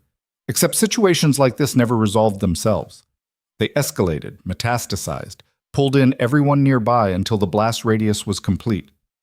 Elena had learned that in Vienna. She deleted the message without responding, stood up, and started walking. No destination in mind, just movement, burning off nervous energy while her subconscious worked on the problem. The park gave way to city streets. She walked through Soho, through Tribeca, following random impulses that kept her trajectory unpredictable. Old tradecraft, probably unnecessary, but better than assuming safety. Her phone rang at 11:47. Marcus Chen, the NSA analyst. She answered. That was fast. Yeah, well, your request triggered some interesting flags. Marcus sounded stressed. Elena, what the hell are you into? That's what I'm trying to figure out. Rourke and Cole are both marked subjects. Multiple agencies, multiple classifications, some sealed so tight I can't even confirm they exist. I had to call in serious favors just to get basic background. And what did you find? Rourke's been an asset for years. Compartmented operation, probably running intelligence on organized crime networks. Cole came in as his operational lead, former military with PSYOPs background. Clean record initially, then something happened. There's a gap in his file, 6 months where he disappears from official records. After that, he surfaces working for Rourke. What happened during the gap? No idea. It's sealed at a level I can't touch. But whatever it was serious enough to end his military career and interesting enough that someone wanted the details buried. Elena filed that away. 6-month gap, sealed records, transition from military to criminal enterprise. That pattern suggested either prosecution that got quashed or recruitment into something deniable. Anything else? Yeah. There's recent activity on both files. Someone's been accessing them, running deep background checks. Started about 3 weeks ago, intensified over the last few days. Can you trace who? Not without getting myself flagged, but the access pattern suggests federal level, probably intelligence community. Someone's very interested in these guys right now. Because they're planning something, or because something's being planned against them? No way to tell from the outside. But Elena, seriously, whatever this is, it's above your pay grade. Mine too. You should walk away. Little late for that. It's never too late to walk away. Trust me on this. I've seen what happens to people who get caught between agencies playing power games. It doesn't end well. Noted. Thanks, Marcus. I owe you. Yeah, you do. And next time you call in a favor, maybe pick something that won't get both of us investigated. He hung up. Elena kept walking, processing the new information. Someone, probably the same someone who'd tried to poison Cole, was actively investigating both targets. Building a case or building justification, gathering intelligence for whatever came next. The unknown caller had been right about one thing. This was bigger than restaurant security or criminal rivalry. This was institutional, federal, the kind of operation that had budgets and legal cover and didn't care much about collateral damage. She needed to make a decision, help Rourke and risk getting pulled into whatever federal operation was developing, walk away and hope she wasn't already too far in to extract safely, or try some third option that probably didn't exist outside her imagination. She found herself standing outside a coffee shop in the West Village, the kind of place that took its espresso very seriously and charged accordingly. She went inside, ordered black coffee she didn't really want, and found a table in the back corner. The shop was half full, mostly freelancers on laptops and students with textbooks. Anonymous crowd, no one paying attention to anyone else. Good place to think. Elena pulled out her phone, opened the encrypted app, and sent a message to archive. Need full report accelerated. Timeline is compressed. Will pay premium. Response came back immediately. 24 hours. Double rate. You sure about this? No. Send it anyway. Your funeral. She pocketed the phone and drank coffee that was better than it had any right to be, staring at nothing, running scenarios. Option 1. Accept Rourke's invitation, attend the dinner, play spy for an evening. Gather information, assess threats, help him verify Cole's loyalty. Risk getting deeper into a situation that was already complicated, but potentially gain leverage and protection. Option 2. Decline everything, pack the go bag, disappear to a different city with a different identity. Start over again. Hope the federal interest in her was minimal enough that they wouldn't bother tracking her down. Option 3. Contact the unknown caller. Arrange the meeting they'd offered. Hear their side of the story. Potentially get recruited or eliminated, but at least understand what she was actually dealing with. None of them were good options. All of them had acceptable risk profiles, depending on which risks she was willing to accept. Elena finished her coffee, checked the time, 1:34 p.m., and made her decision. She'd go to Rourke's dinner, would observe Cole and the others, use her training to assess whether the coup threat was real or manufactured, would gather information before committing to any particular course of action. And if things went badly, if she found herself in a situation she couldn't manage, she'd use the gun in her waistband and the exit strategies she'd been planning since Vienna. Always have a plan, always have an exit. She texted Victor's number. "I'll be there. What's the dress code?" Response came in seconds. "Business casual. No weapons, please." Elena smiled grimly. "Define weapons. Nothing that goes bang. Everything else is negotiable." Fair enough. She had 7 hours to prepare for dinner with a crime boss and his potentially treasonous second-in-command, 7 hours to figure out how to read a room full of professional liars and identify which one was planning murder. Just another Thursday. Elena left the coffee shop and headed back toward her apartment, already running through what she'd need. Different clothes, something that looked professional but allowed movement. The Glock would stay home. Walking into Rourke's house armed was a good way to get shot by his security, but she had other options, smaller tools that didn't register as weapons until you needed them to be. The walk home took 40 minutes. She checked for surveillance, found none, but that didn't mean much. Good surveillance teams didn't get spotted twice. Her apartment was exactly as she'd left it, no signs of entry or disturbance. She locked the door behind her, wedged the chair, and started preparing. First priority, clothing. She had exactly one outfit that qualified as business casual. Black slacks, gray blouse, blazer that wasn't too formal. She laid them out on the bed, checked for stains or damage, found none. Second priority, operational gear. She couldn't bring a gun, but she had a ceramic folding knife that would pass most metal detectors, a tactical pen that looked decorative but could punch through someone's throat, and a small canister of pepper spray disguised as lipstick. She tested each item, confirmed functionality, then positioned them for easy access. Third priority, backup planning. She wrote Rourke's address on a piece of paper, photographed it, and sent the image to Archive with a timer. If she didn't check in by midnight, Archive would forward the information to law enforcement with an anonymous tip about suspicious activity. Dead man's switch, basic precaution. Finally, she spent an hour reviewing what she knew about Cole. His military record, his transition to Rourke's organization, the sealed 6-month gap in his history. His operational focus, his strategic thinking, his reputation for loyalty that might or might not be performance. She needed to watch him tonight, read his micro-expressions and body language, see if the threat was real or manufactured. By 6 p.m., she was as prepared as she could be. Elena showered, dressed, arranged her limited operational gear in pockets and positions that would be accessible but not obvious. Checked herself in the mirror. She looked professional, competent, completely unremarkable. Perfect. She left the apartment at 7:15, taking surface streets and public transit to Rourke's address in Brooklyn Heights. The neighborhood was old money trying to pretend it wasn't surrounded by gentrification, brownstones with historical markers, and private gardens hidden behind iron gates. Rourke's house was a 4-story townhouse on a quiet street, distinguished from its neighbors only by the subtle security cameras, and the 2 men in suits trying to look casual on the sidewalk. Elena approached at 7:58, deliberately 2 minutes early. One of the security men stepped forward. Name? Elena Voss. He checked a tablet, nodded, spoke into a radio. She's clear. The front door opened. Victor stood in the entrance wearing a suit that did nothing to disguise his build. Ms. Voss, please come in. She stepped into a foyer that managed to be both elegant and functional. Marble floors, antique mirror, but also reinforced door frames and discreet panic buttons. The house of someone who valued aesthetics but prioritized security. Victor closed the door behind her. I need to check for weapons. Standard protocol. I understand. He ran a wand over her, professional and efficient. It beeped near her jacket pocket, the tactical pen. Victor raised an eyebrow. Writing implement, Elena said. That writes through someone's windpipe, yes.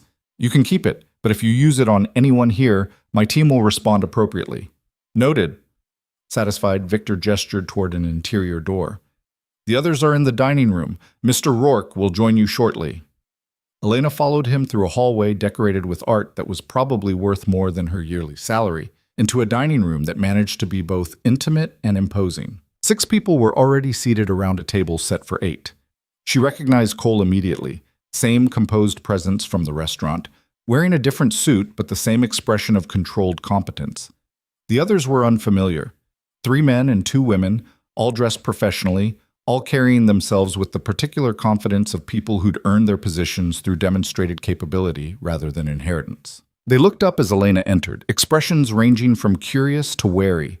Cole's expression was the most interesting, surprise, quickly controlled, followed by calculation. He hadn't expected her to be here.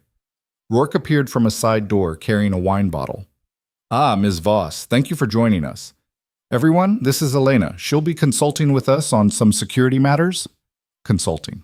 Interesting cover story. Elena took the empty seat Rourke indicated, positioned between 2 of the unfamiliar men, with clear view of Cole across the table.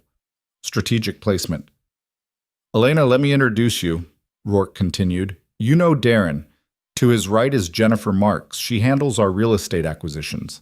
Next to her is Paul Chen, logistics and operations. Michael Vance does legal work, and Maria Santos manages our financial structures. Polite nods around the table. Elena returned them, cataloging details. Marks had a lawyer's handshake, firm but brief.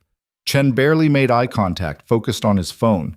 Vance was watching her with open curiosity, while Santos seemed more interested in the wine Rourke was opening. A standard corporate gathering, if you ignored the fact that they all worked for a criminal enterprise. Security consulting, Cole said, his voice neutral. That's new. Recent development, Rourke agreed. Elena has a unique perspective on some issues we've been facing. Issues. Cole's tone suggested he knew exactly which issue Rourke meant. Should we be concerned? Should we? Rourke directed the question at Elena. The whole table was watching her now, waiting to see how she'd handle being put on the spot. Elena met Cole's eyes directly. I think you should always be concerned about security. Complacency kills more people than competence. Cole smiled slightly. True enough, though sometimes paranoia kills just as many. The trick is knowing which is which. And you're here to help us know? I'm here to observe and advise. What you do with that advice is up to Mr. Rourke. Rourke poured wine, moving around the table with practiced hospitality. Elena recently identified a potential security breach at one of our regular venues. I thought it prudent to bring in fresh eyes. A breach at Arcadia? This from Marks, sounding genuinely concerned. We use that restaurant constantly. The situation's been addressed, Rourke said, but it highlighted some vulnerabilities in our protocols. Cole was still watching Elena, his expression thoughtful. What kind of breach? Before Elena could answer, Rourke intervened. We can discuss specifics later. For now, let's eat. Maria, how are the Panama structures developing? The conversation shifted to business, discussions of shell companies and regulatory workarounds that Elena only half listened to. She was focused on dynamics, on the way people interacted and responded to each other. Cole dominated the technical discussions, offering strategic insights that Rourke clearly valued. But there was something off in the dynamic, a subtle edge that suggested tension beneath professional courtesy. Marks deferred to Cole on operational matters, but challenged him on financial implications. Chen barely spoke unless directly asked questions. Vance seemed more interested in legal liability than actual strategy. Santos watched everyone with the focused attention of someone running calculations. And through it all, Rourke orchestrated the conversation like a conductor, drawing out opinions, synthesizing input, maintaining control without seeming to control. Dinner was served by staff, who moved with the same professional invisibility Elena had perfected at Arcadia. Multiple courses, each expertly prepared, wine pairings that probably cost more than she made in a month. The whole thing felt surreal, sitting in a criminal organization's leadership meeting, eating expensive food while everyone pretended this was legitimate business. During the third course, Cole addressed her directly. So, Elena, what's your background in security? Various things? Risk assessment, threat analysis, operational planning, private sector? Some government work, some private, some in between.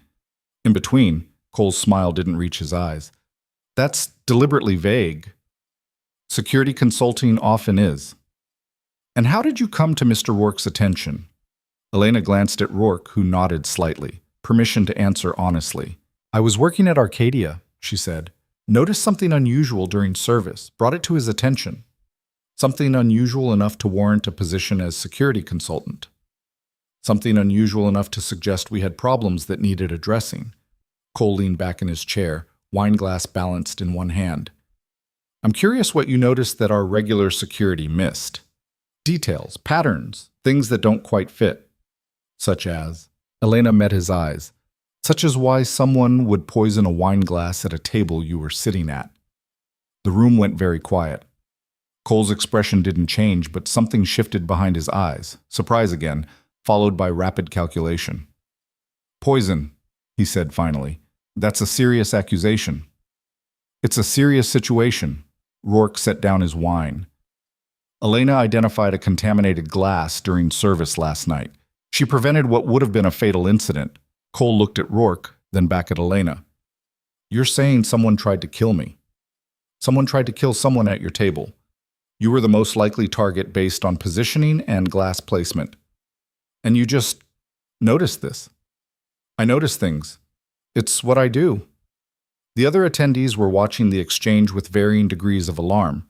Marks looked genuinely shocked, while Santos had gone very still, her earlier wine-loosened casualness replaced by sharp focus. Who placed the glass? Cole asked. Unknown. The contamination happened during setup, before service. Could have been staff, could have been someone with access who knew the schedule. Inside job, Vance said quietly. That's what you're suggesting. Elena shrugged, or very good advanced planning by someone outside.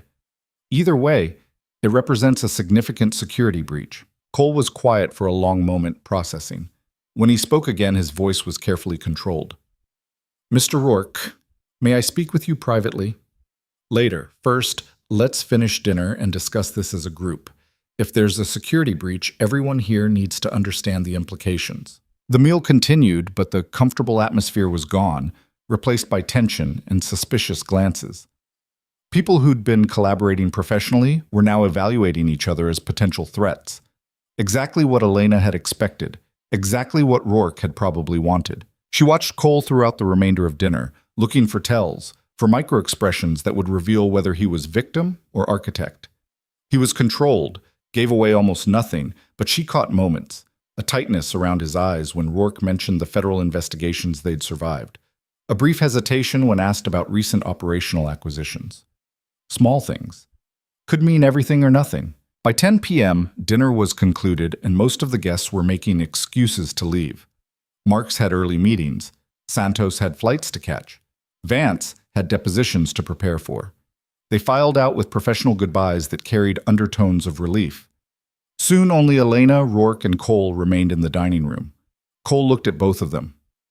All right, what's really going on here? Rourke gestured toward a sitting room adjacent to the dining area. Let's talk somewhere more comfortable. The room was smaller, designed for actual conversation rather than performance. Leather furniture arranged around a fireplace that wasn't running, bookshelves that looked like they'd been read rather than just decorated with. Victor appeared in the doorway, received a small shake of Rourke's head, and disappeared again. Privacy then. Real privacy. Elena took a chair that gave her view of both the door and the windows. Old habits. Cole remained standing, arms crossed. Someone tried to poison me at dinner and you didn't think to mention it until now? I'm mentioning it now, Rourke said calmly. With someone present who can provide context I don't have. Context from a waitress who apparently moonlights as security consultant. Cole's tone was sharp. No offense, Ms. Voss, but this whole situation feels like theater. I'm not sure what I'm supposed to be reacting to. React however you want, Elena said. The poison was real. Your glass was contaminated with what looked like a cardiotoxin, something designed to mimic natural causes. You would have been dead by midnight if I hadn't switched it out. If you hadn't switched it out. How convenient that you were there. How convenient that you noticed something dozens of other people missed. I'm trained to notice things other people miss. That's not convenience, that's skill set. Cole turned to Rourke. And you trust this person why? We don't know anything about her. She shows up at exactly the right moment to prevent an assassination, then gets brought into our inner circle within 24 hours? That's not security consulting. That's either the luckiest coincidence in history or something else entirely. Something else like what? Rourke asked. Like a plant. Like someone positioning themselves to gain access to our organization. Cole was pacing now, energy that had been controlled during dinner finding outlet. Think about it. We've been secure for years. No incidents, no breaches, nothing. Then suddenly, there's a sophisticated assassination attempt and a mysterious stranger who saves the day? That's operational planning. That's how you insert an asset. Elena had to admit, he wasn't wrong. If she'd been running an operation to penetrate Rourke's organization, this would be a decent approach. Create a crisis. Position your asset to resolve it, earn trust and access through demonstrated value. If I wanted access to your organization, Elena said, there are easier ways than staging a murder attempt. Ways that don't involve federal attention and dead bodies. Unless the point is to destabilize us, create chaos, insert yourself as the solution, then manipulate from inside. Cole looked at Rourke. I need to know who vetted her. I need to know what background checks were run, what her real history is. I've done preliminary research, Rourke said. Elena has government security background, specialized training, no current affiliations. She's exactly what she appears to be, someone trying to live quietly who got pulled into our situation by circumstance. Or someone who manufactured the circumstance. To what end? Elena asked. Seriously, think it through. If I'm a plant, who am I working for? If I wanted you dead, you'd be dead. I had access to that glass before I switched it out. If I wanted to infiltrate, I've had 11 months working at Arcadia without making contact. What's my actual motivation here? Cole stopped pacing. I don't know. That's what concerns me. The room was quiet for a moment. Elena could hear distant kitchen sounds, staff cleaning up from dinner. Normal domestic noise completely at odds with the paranoia developing in this conversation. Let me ask you something, Elena said, looking at Cole directly. Why do you think someone wants you dead? I don't know that they do. I only have your word that the glass was poisoned. You only have my word that I switched it. The poison itself could be verified if we still had the glass. Unfortunately, I disposed of it to prevent contamination. How convenient. Elena stood up, tired of this. You know what? You're right to be suspicious. You're right to question my presence here. But I'm not the threat you should be worried about. No? Then who is? Someone who knows your schedule well enough to know you'd be at Arcadia last night. Someone who has access to sophisticated toxins and the expertise to deploy them undetected. Someone who wants you gone but needs it to look natural. She paused. Someone inside your own organization, or someone with connections deep enough to penetrate it. Cole's expression shifted slightly. You're saying this was internal. I'm saying the operational sophistication suggests either an insider or someone with insider-level intelligence. Take your pick. Rourke had been quiet, watching the exchange. Now he spoke. Darren, I need you to be honest with me. Are you aware of anyone who might want you removed? Any conflicts, any rivalries, anything that might motivate this? Apart from the usual business competition? No, I've been careful. I don't make enemies I can't manage. What about your side projects? Cole went very still. What side projects? The acquisitions you've been making, the relationships you've been building outside our normal operational channels. Rourke's voice stayed level, but there was steel underneath. Did you think I wouldn't notice? Those aren't side projects. Those are expansions, opportunities you didn't have time to pursue, so I pursued them on behalf of the organization. On behalf of the organization or on behalf of yourself? The question hung between them like a blade. Cole's jaw tightened. I've given you 8 years of absolute loyalty. I've run operations you couldn't be publicly associated with, taken risks you needed taken, built infrastructure that's made all of us wealthy and secure. And now you're questioning my motives because I showed initiative? I'm questioning your motives because someone tried to kill you, and the most logical explanation is that you're building something that threatens someone's interests. either our organization's interests or someone else's. Rourke leaned forward. So I'll ask again, what are you building? Cole looked at Rourke for a long moment, then sat down heavily. Insurance. Explain. You're an asset. You work with federal agencies, provide them intelligence, maintain relationships that keep us protected. That's smart. That's strategic. I've never questioned it. Cole's voice was tired now, edges worn off. But assets have shelf lives. Eventually, you become more liability than value. Eventually, they decide you know too much or you've outlived your usefulness, and then we're all exposed. So you're building alternative structures. I'm building contingencies, operations that can function independently if our federal protection disappears. Revenue streams they don't know about, relationships they can't compromise, infrastructure that survives even if you don't. Rourke absorbed this. And these contingencies, are they designed to survive without me specifically, or without the organization entirely? Without you if necessary. I'm not planning a coup, Adrian. I'm planning for succession. You're 52. You've survived multiple attempts on your life, multiple investigations, more stress than most people experience in 10 lifetimes. What happens when you decide you're done? What happens to the people who depend on this organization for their livelihoods? You could have discussed this with me. Could I? When? During which conversation where you're not managing federal handlers or dealing with the latest crisis? You're brilliant at maintaining the machine, but you don't think about what happens when the machine needs new management. Elena watched the exchange, fascinated despite herself. This wasn't the coup the unknown caller had described. This was something more complicated, legitimate succession planning tangled up with personal ambition and institutional paranoia. So someone found out about your contingencies, Rourke said slowly. Someone who benefits from the current arrangement and sees your planning as a threat. That would be my guess. And if I had to narrow it down, I'd look at our federal contacts first. They like the arrangement we have. They like having a cooperative asset with deep criminal networks. Me building independent operations threatens that. You think federal agencies tried to kill you? I think someone with federal resources and motivation did. Whether that's official or someone acting independently, I don't know. Elena's phone buzzed. She checked it quickly. Message from archive. Full report ready? Download link attached. Read it somewhere secure. She pocketed the phone. I got a call last night, after I left the restaurant. Someone who knew about the poisoning knew I'd interfered.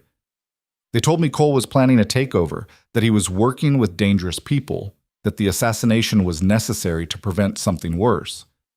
Both men looked at her. And you're just mentioning this now? Rourke asked. I'm mentioning it when it's relevant. They wanted to meet, said they could show me proof. I haven't responded. Don't, Cole said immediately. If they're who I think they are, meeting them would be a mistake. They'll either recruit you as an asset or eliminate you as a liability. That's what Rourke said this morning. Cole glanced at Rourke. You've already had this conversation with her. We met earlier, discussed the situation, assessed options. Rourke stood, moved to a side table where crystal decanters waited. He poured 3 glasses of whiskey without asking if anyone wanted it, handed them out. Here's what I know. Someone tried to kill Darren using sophisticated means and inside knowledge. Elena prevented it but exposed herself in the process. Now we have federal actors making contact, surveillance on Elena's apartment, and enough uncertainty that everyone's suspicious of everyone else. He raised his glass. So I propose we stop dancing around this and start being direct. Darren, your succession planning makes sense, but the execution was sloppy. You should have brought me in earlier, made it collaborative instead of hidden. Elena, your involvement is problematic, but your skills are useful. And whoever's running the federal operation against us needs to understand that we're not as divided as they think. Elena sipped the whiskey. It was excellent, smooth, and complex, probably older than she was. You're proposing we work together. I'm proposing we survive together. The alternative is we turn on each other, do the enemy's work for them, and end up dead or imprisoned while they move on to the next target. Cole was quiet, turning his glass without drinking. What exactly are you suggesting? Identify who ordered the hit, understand their motivation and their resources, then address the threat before they try again. Rourke looked at Elena. You have intelligence contacts, people who can dig into federal operations without triggering official attention. Use them. That's asking a lot.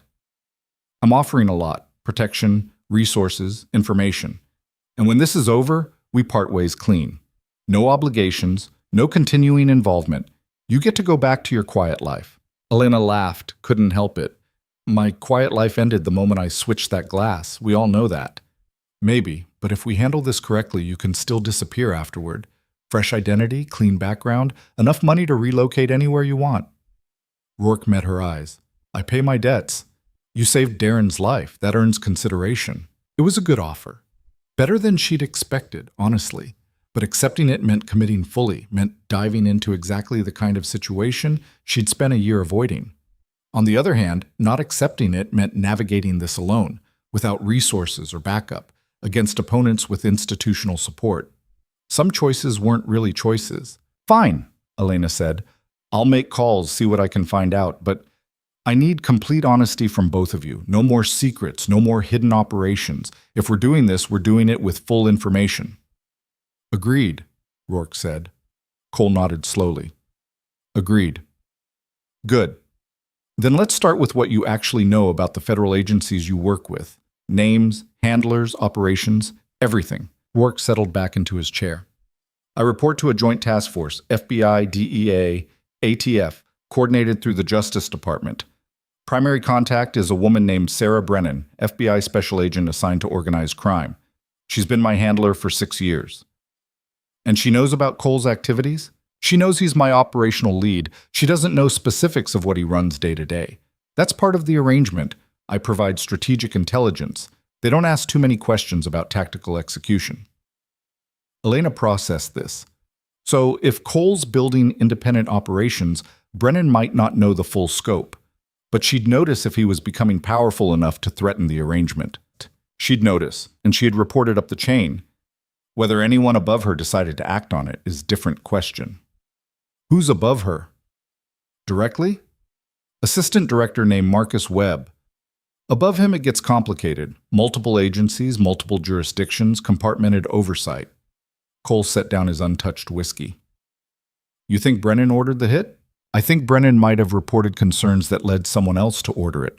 She's by the book, plays within rules. Assassination isn't her style. But Webb? Rourke hesitated. Webb's more pragmatic, less concerned with rules than results. If he thought removing Darren would stabilize a valuable asset, he might authorize it. Elena pulled out her phone, opened the encrypted app.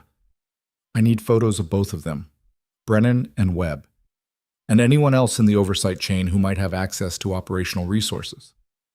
I can get you photos, but Elena, these people are dangerous. They have legal authority, institutional protection, and decades of experience running operations against targets much more sophisticated than us. Then it's a good thing I used to be one of them. Both men looked at her sharply. You were federal? Cole asked.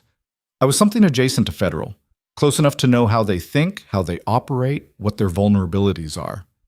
Elena finished her whiskey, and close enough to know that people like Webb aren't untouchable. They just think they are. Rourke's expression shifted, reassessing. What agency? One that doesn't officially exist. One that handled problems other agencies couldn't acknowledge. She stood. I need to go. I have calls to make, research to do. I'll contact you tomorrow with whatever I find. Take Victor with you, Rourke said. Security until we understand the threat better. I work alone. Not anymore. Victor's good. He knows when to stay invisible. But if federal operators are actively targeting people involved in this situation, you need backup.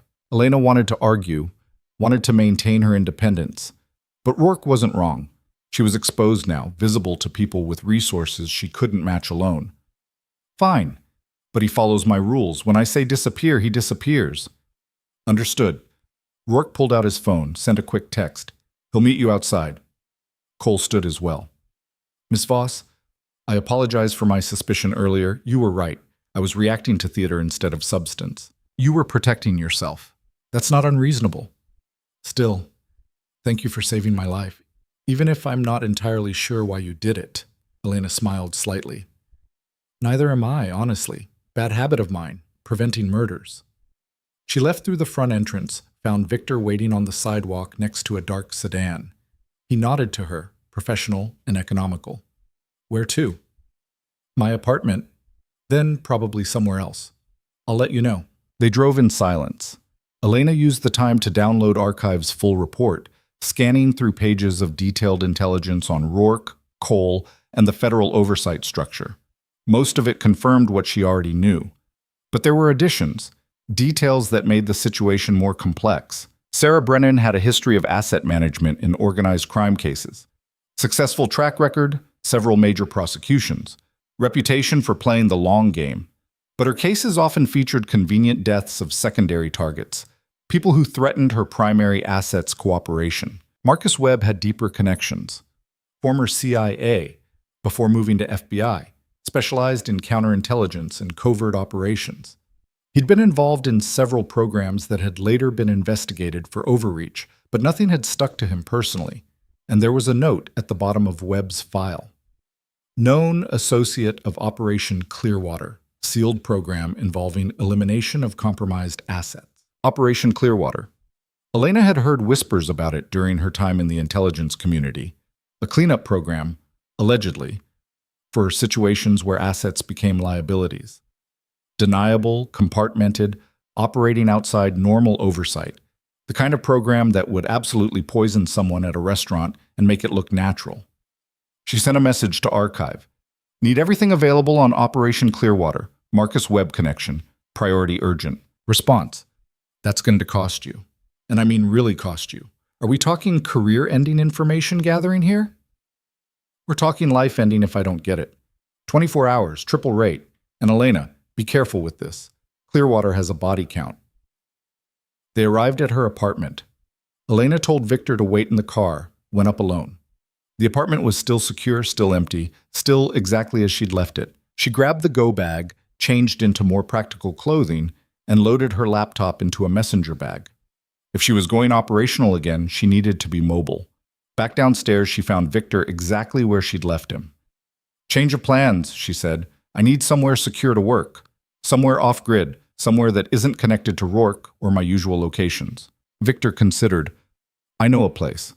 Corporate apartment in Midtown, owned through shell companies. We use it for visiting associates who need discretion. Perfect. Let's go.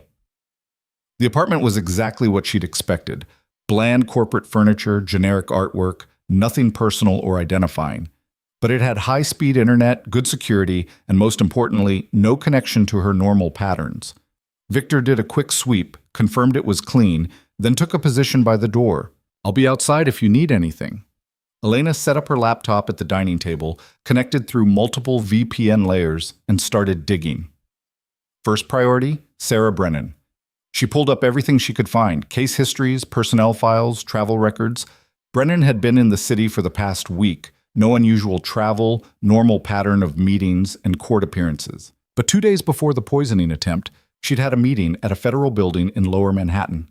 The meeting wasn't in her official calendar, but Archive had pulled it from building access logs. Attendees, Brennan, Webb, and 3 others whose names were redacted even in Archive's data. Meeting duration, 47 minutes. Subject, unknown, but flagged as classified. Elena stared at the information, running scenarios. A classified meeting 2 days before an assassination attempt, involving both Brennan and Webb. That wasn't proof of anything, but it was suggestive. She needed more.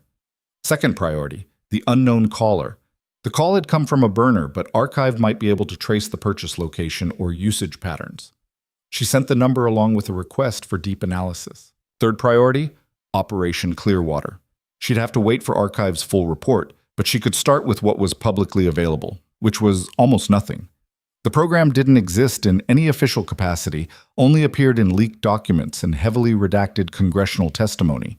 But there were patterns. Assets who'd worked with federal agencies suddenly dying of natural causes or accidents. Investigations that quietly closed without explanation. Witnesses who disappeared before trial. All of it plausibly deniable. All of it consistent with a program designed to eliminate problems cleanly. Her phone rang. Unknown number again. Elena answered, already tired of this. What? You went to Rourke's house tonight? Female voice, the same one from before. That was a mistake. So you've mentioned. You going to tell me why or just keep making vague threats? Cole is using you. He's using Rourke. He's building something that will get a lot of people killed, and you're helping him do it by preventing his death. Or I prevented a federal assassination of an American citizen on American soil, which last I checked was illegal. Silence on the other end. Then, you really don't understand what's happening here. Then explain it. You keep calling, keep making dramatic pronouncements, but you never actually provide useful information. Because providing useful information over an unsecured line would be stupid, and because I'm not sure yet whether you're someone who can be reasoned with or just another criminal protecting criminals. I'm not protecting anyone. I'm trying to understand what's actually happening instead of just accepting whatever narrative I'm being fed. Fair enough. The voice softened slightly. Meet me. Tomorrow, noon, Grand Central Terminal. Main concourse, near the information booth. Come alone, and maybe we can have an actual conversation. How do I know this isn't a trap? You don't. But if I wanted you dead, you'd already be dead. I had eyes on you at Rourke's house tonight. I have eyes on you right now at that corporate apartment in Midtown. Elena's blood went cold. She moved to the window, looked down at the street. Dark cars, pedestrians, normal urban traffic. Nothing obviously threatening. But the caller had known she was at Rourke's, had known she'd moved to a different location, had surveillance sophisticated enough to track her despite Victor's security measures. Federal resources. Had to be. Who are you? Elena asked. Someone trying to prevent a disaster. Someone who knows what Cole's really planning, what it means for everyone involved. A pause. Someone who used to do what you do, make impossible choices and live with the consequences. The line went dead. Elena stood at the window, processing.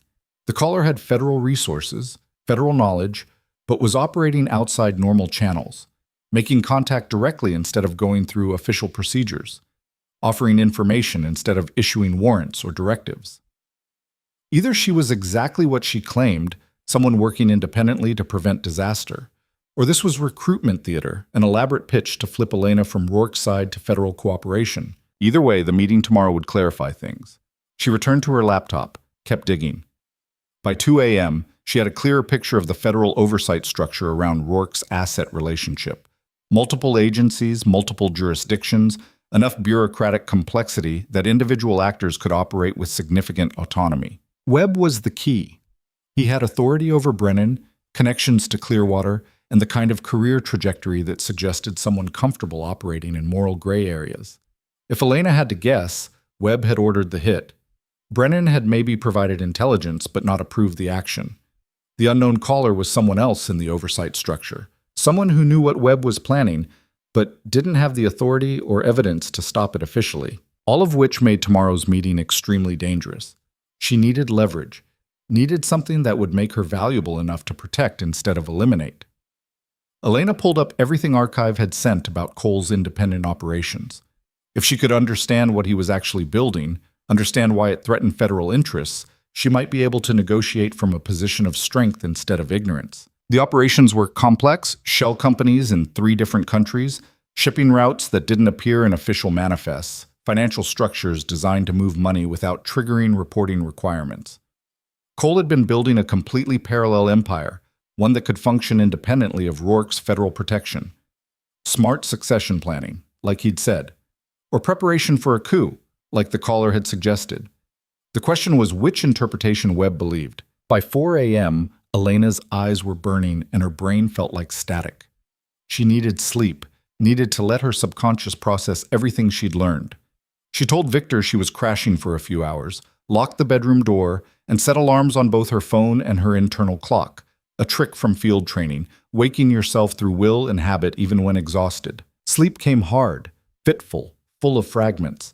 Vienna again, the safe house, the moment when everything had gone wrong and she'd had to choose between following orders and following conscience.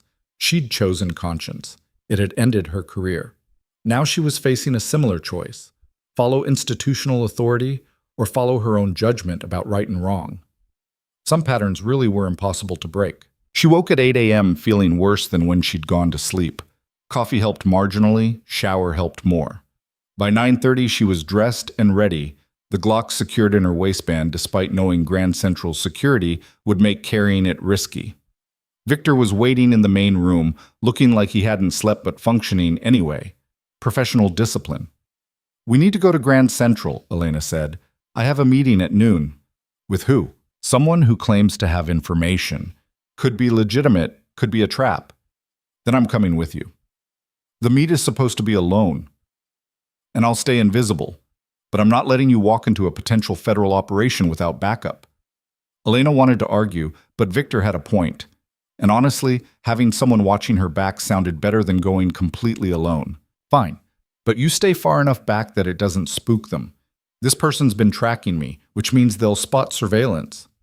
I'll be discreet. They left the corporate apartment at 10:45, took a deliberately complicated route through subway transfers and surface streets. If anyone was following, they'd have to work for it. Grand Central at 11:30 was the usual controlled chaos, commuters rushing for trains, tourists photographing the ceiling, homeless people occupying their usual spots. The main concourse echoed with announcements and footsteps, thousands of people creating a constant acoustic texture. Perfect place for a discreet meeting, perfect place for an ambush. Elena positioned herself near the information booth, checked exits and sightlines, mapped the space for threats and opportunities. Victor had disappeared into the crowd. She couldn't see him, which meant he was doing his job correctly. Noon arrived. Elena waited, scanning faces, looking for someone watching her. At 12:03, a woman approached from the Lexington Avenue side. Late 30s, professional clothing, moving with purpose. She had a face Elena vaguely recognized, not from personal contact, but from archives intelligence files. Sarah Brennan, FBI special agent, Rourke's primary handler, the woman who'd probably provided the intelligence that led to Cole's assassination attempt. She stopped a few feet from Elena, evaluated her quickly, nodded like she'd confirmed something. Ms. Voss, thank you for coming. Agent Brennan, I wasn't expecting you specifically. No, I imagine you weren't. Brennan glanced around the concourse, professional assessment. Walk with me. This conversation shouldn't be stationary. They started moving, slow circuit around the main concourse. Victor would be tracking them, Elena knew, adjusting his position to maintain overwatch. I'm going to be direct, Brennan said. You've inserted yourself into a situation you don't fully understand, and you're about to get people killed, possibly including yourself. People keep telling me that. Nobody's explained why yet, because the explanation requires clearances you don't have, and trust that hasn't been established. Brennan's voice stayed low, conversational. But I'll give you the basics. Adrian Rourke is a federal asset. He provides intelligence on organized crime networks in exchange for operational latitude. It's an arrangement that's worked well for years. Until Cole started building independent operations. Brennan's expression tightened. You've been doing research. I've been trying to understand who tried to kill a man in front of me and why. Darren Cole is a threat to national security. The operations he's building, the relationships, the infrastructure, they're being developed in coordination with hostile foreign intelligence services. He's not planning succession, he's planning treason. Elena stopped walking. You have proof of this? I have enough to be concerned, enough to recommend action. Action like poisoning him at a restaurant. I didn't order that. Brennan met her eyes, but I understand why it happened, and I understand why it needs to happen again, successfully this time. So you're here to recruit me. Make me part of whatever operation you're running. I'm here to give you a choice. Walk away from this, go back to your quiet life, and we'll forget you were ever involved. Or continue helping Rourke and Cole and accept the consequences when their organization collapses. Those aren't choices. Those are threats wrapped in diplomatic language. Those are realities. You're smart enough to recognize the difference. Brennan started walking again. Rourke's protection only extends so far. He can't stop federal prosecution, can't prevent the evidence we're building from destroying everything he's created. And when that happens, everyone associated with him goes down too. Elena absorbed this, running calculations.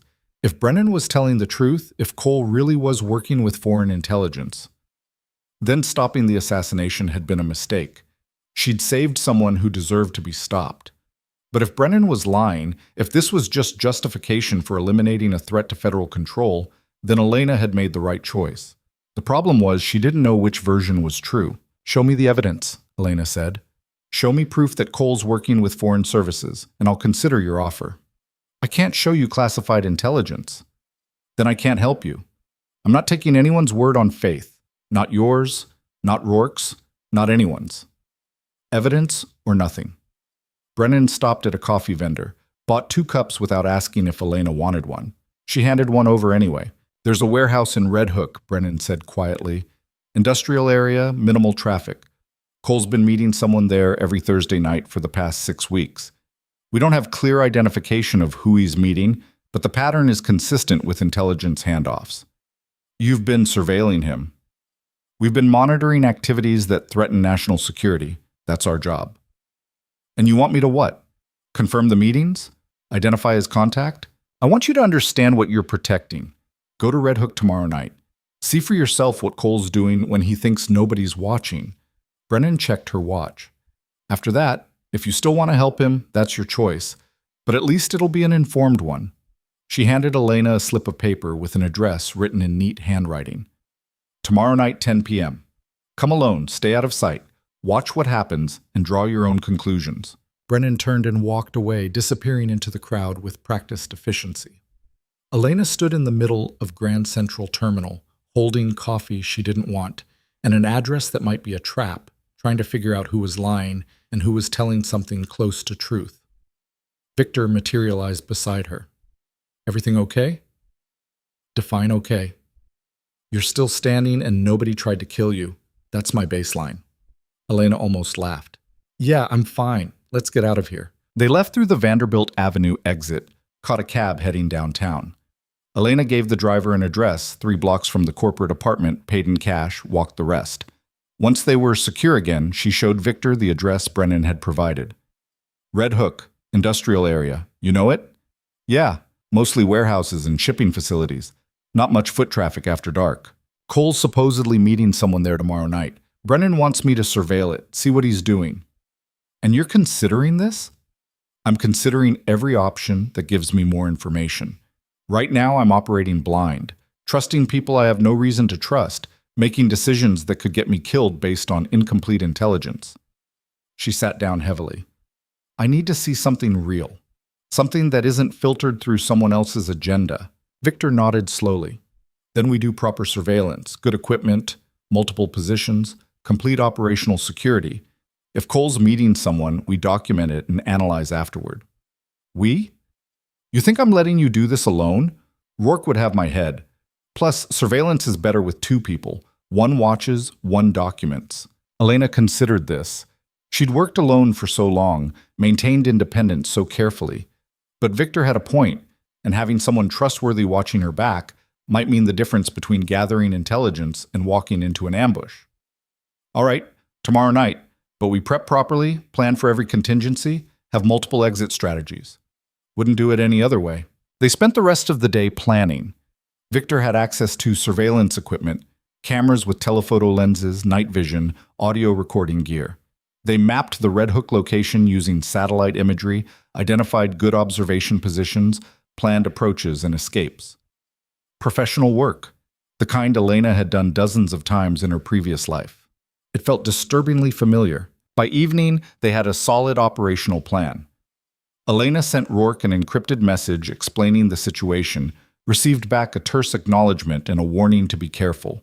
She tried to sleep early, knowing tomorrow would be demanding. But sleep wouldn't come, her mind running through scenarios and possibilities, trying to anticipate what she'd find in that warehouse. Would Cole be there? Would he be meeting foreign intelligence?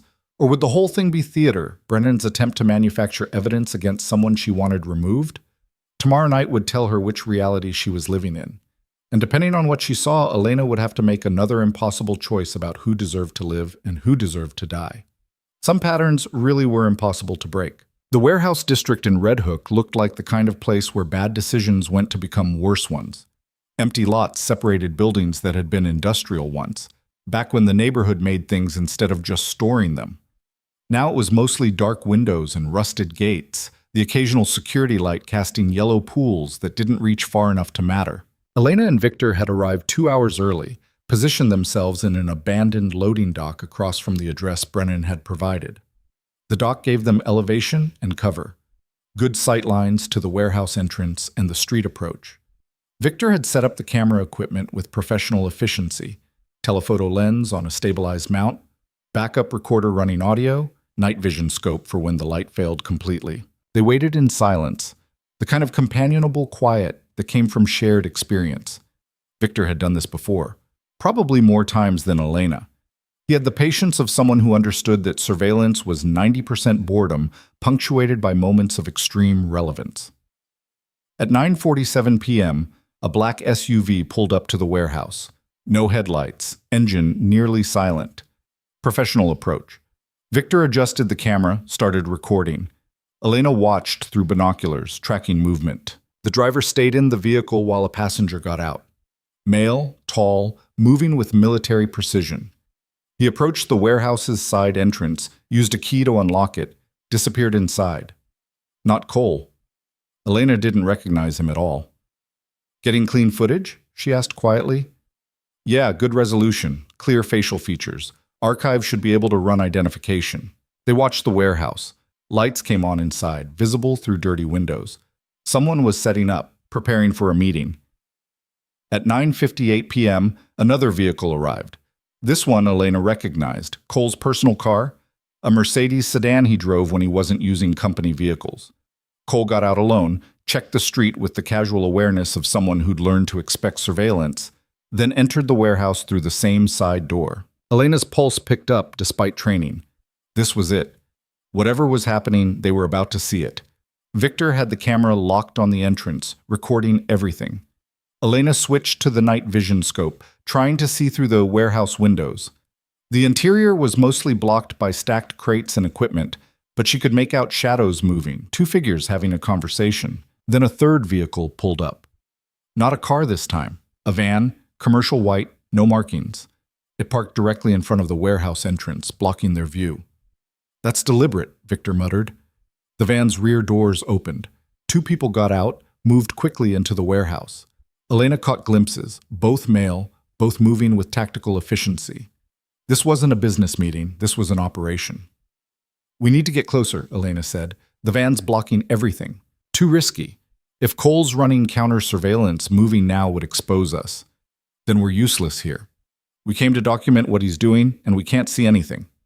Victor considered this, professional calculation weighing risk against value. "There's a catwalk on the warehouse's north side. Old fire escape, probably still accessible. If we can get to it, we'd have view through the upper windows." "How exposed is the approach?" "Very. We'd be in the open for about 30 seconds. You have a better option?" "No." Elena checked the street. Empty, no traffic, no pedestrians. The neighborhood was dead at this hour. Exactly why Cole had chosen it. "Let's move." They packed up the equipment quickly, left the backup recorder running in the loading dock as insurance. The approach to the warehouse's north side meant crossing an empty lot, completely exposed, trusting that nobody inside was watching that particular direction. 30 seconds had never felt longer. They made it to the building without incident. The fire escape was rusted, hadn't been used in years, but the structure held when Victor tested it. He went up first, Elena following, both of them moving carefully to minimize noise. The catwalk ran along the warehouse's upper level, accessed through windows that had lost their glass decades ago. They positioned themselves at one that offered view into the main floor below. And there it was, the meeting Brennan had promised. Cole stood in the center of the space, talking to three men Elena didn't recognize, but the setup told her everything she needed to know. Crates arranged in a semicircle, equipment that looked like communications gear, laptops displaying data she couldn't read from this distance. Not a handoff. A briefing. Victor was already recording, camera pressed against the window frame, capturing everything. One of the men, the one who'd arrived first, was presenting something on a laptop screen. Cole leaned in, studied it, asked questions Elena couldn't hear. The body language read as professional collaboration, the kind of technical discussion that happened in corporate meetings and military planning sessions. Elena scanned the rest of the space, looking for context. The crates were marked with shipping labels, but she couldn't make out the details. The communications equipment was commercial grade, nothing exotic or military specific. The whole scene could have been legitimate business if you ignored the location and timing. Then one of the men opened a crate. Elena adjusted her position, trying to get a better angle. Victor shifted the camera, zooming in. Inside the crate, documents. Stacks of them, organized with the kind of precision that suggested importance. The man pulled out several folders, handed them to Cole, who began reviewing with focused attention. Not weapons, not drugs, not any of the obvious criminal contraband you'd expect, just paperwork. Cole read for several minutes, occasionally stopping to ask questions. One of the other men would respond, pointing to specific sections, providing explanation. Professional interaction, the kind you'd see in any office anywhere. Except offices didn't meet in abandoned warehouses at 10 p.m. Victor was still recording when the situation changed. Movement at the warehouse's main entrance. The van that had been blocking their original view was pulling away. In its place, new vehicles were arriving, multiple vehicles, moving with tactical coordination, federal vehicles. "We need to leave," Victor said quietly. "Right now." But Elena was watching the warehouse floor, watching as Cole and the others registered the approaching threat. They moved with practiced efficiency, no panic, just immediate transition to contingency planning. The documents went back into crates.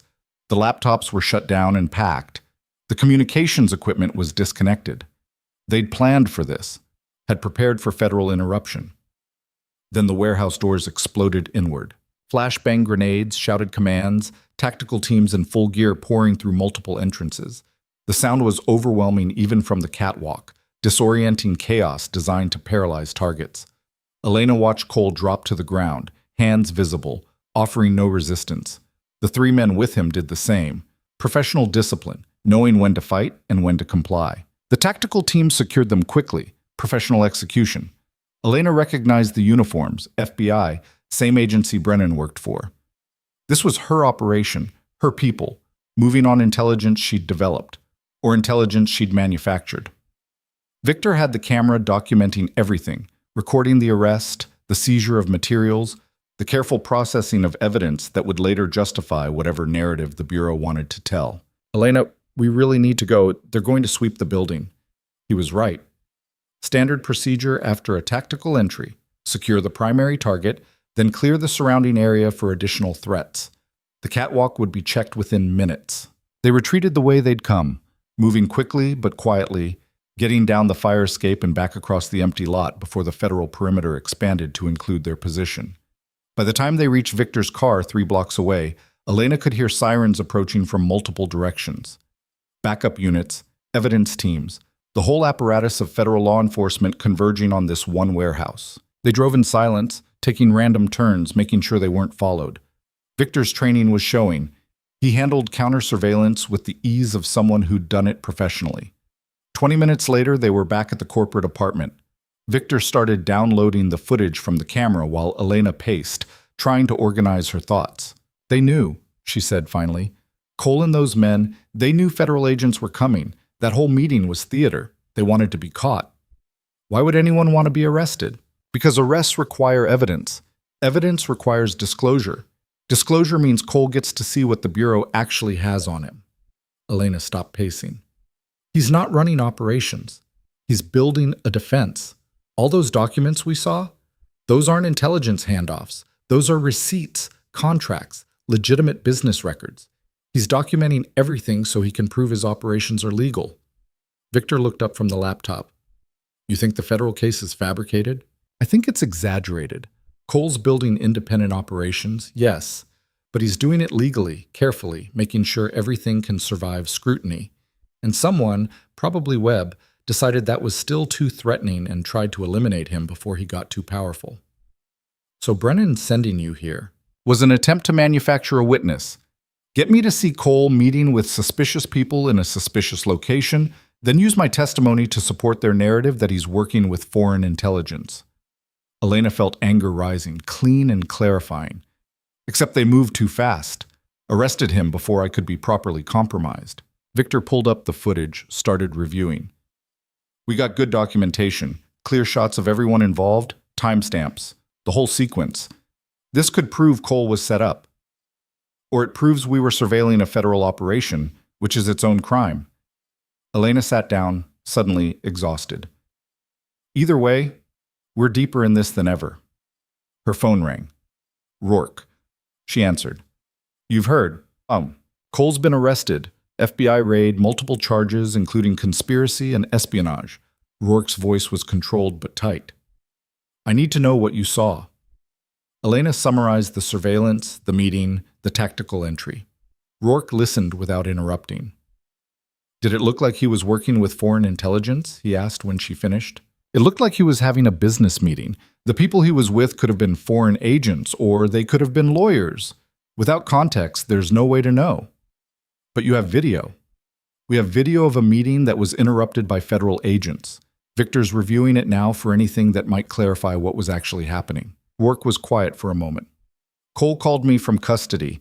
He got one phone call and he used it to tell me the arrest was expected, that everything's proceeding according to plan. He said to trust the process. Trust the process? He's facing espionage charges. He's facing charges he knows won't stick, charges that require the Bureau to disclose evidence they don't actually have.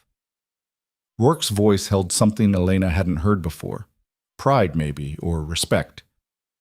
He's been preparing for this for months, building a legal defense so thorough that prosecution becomes impossible.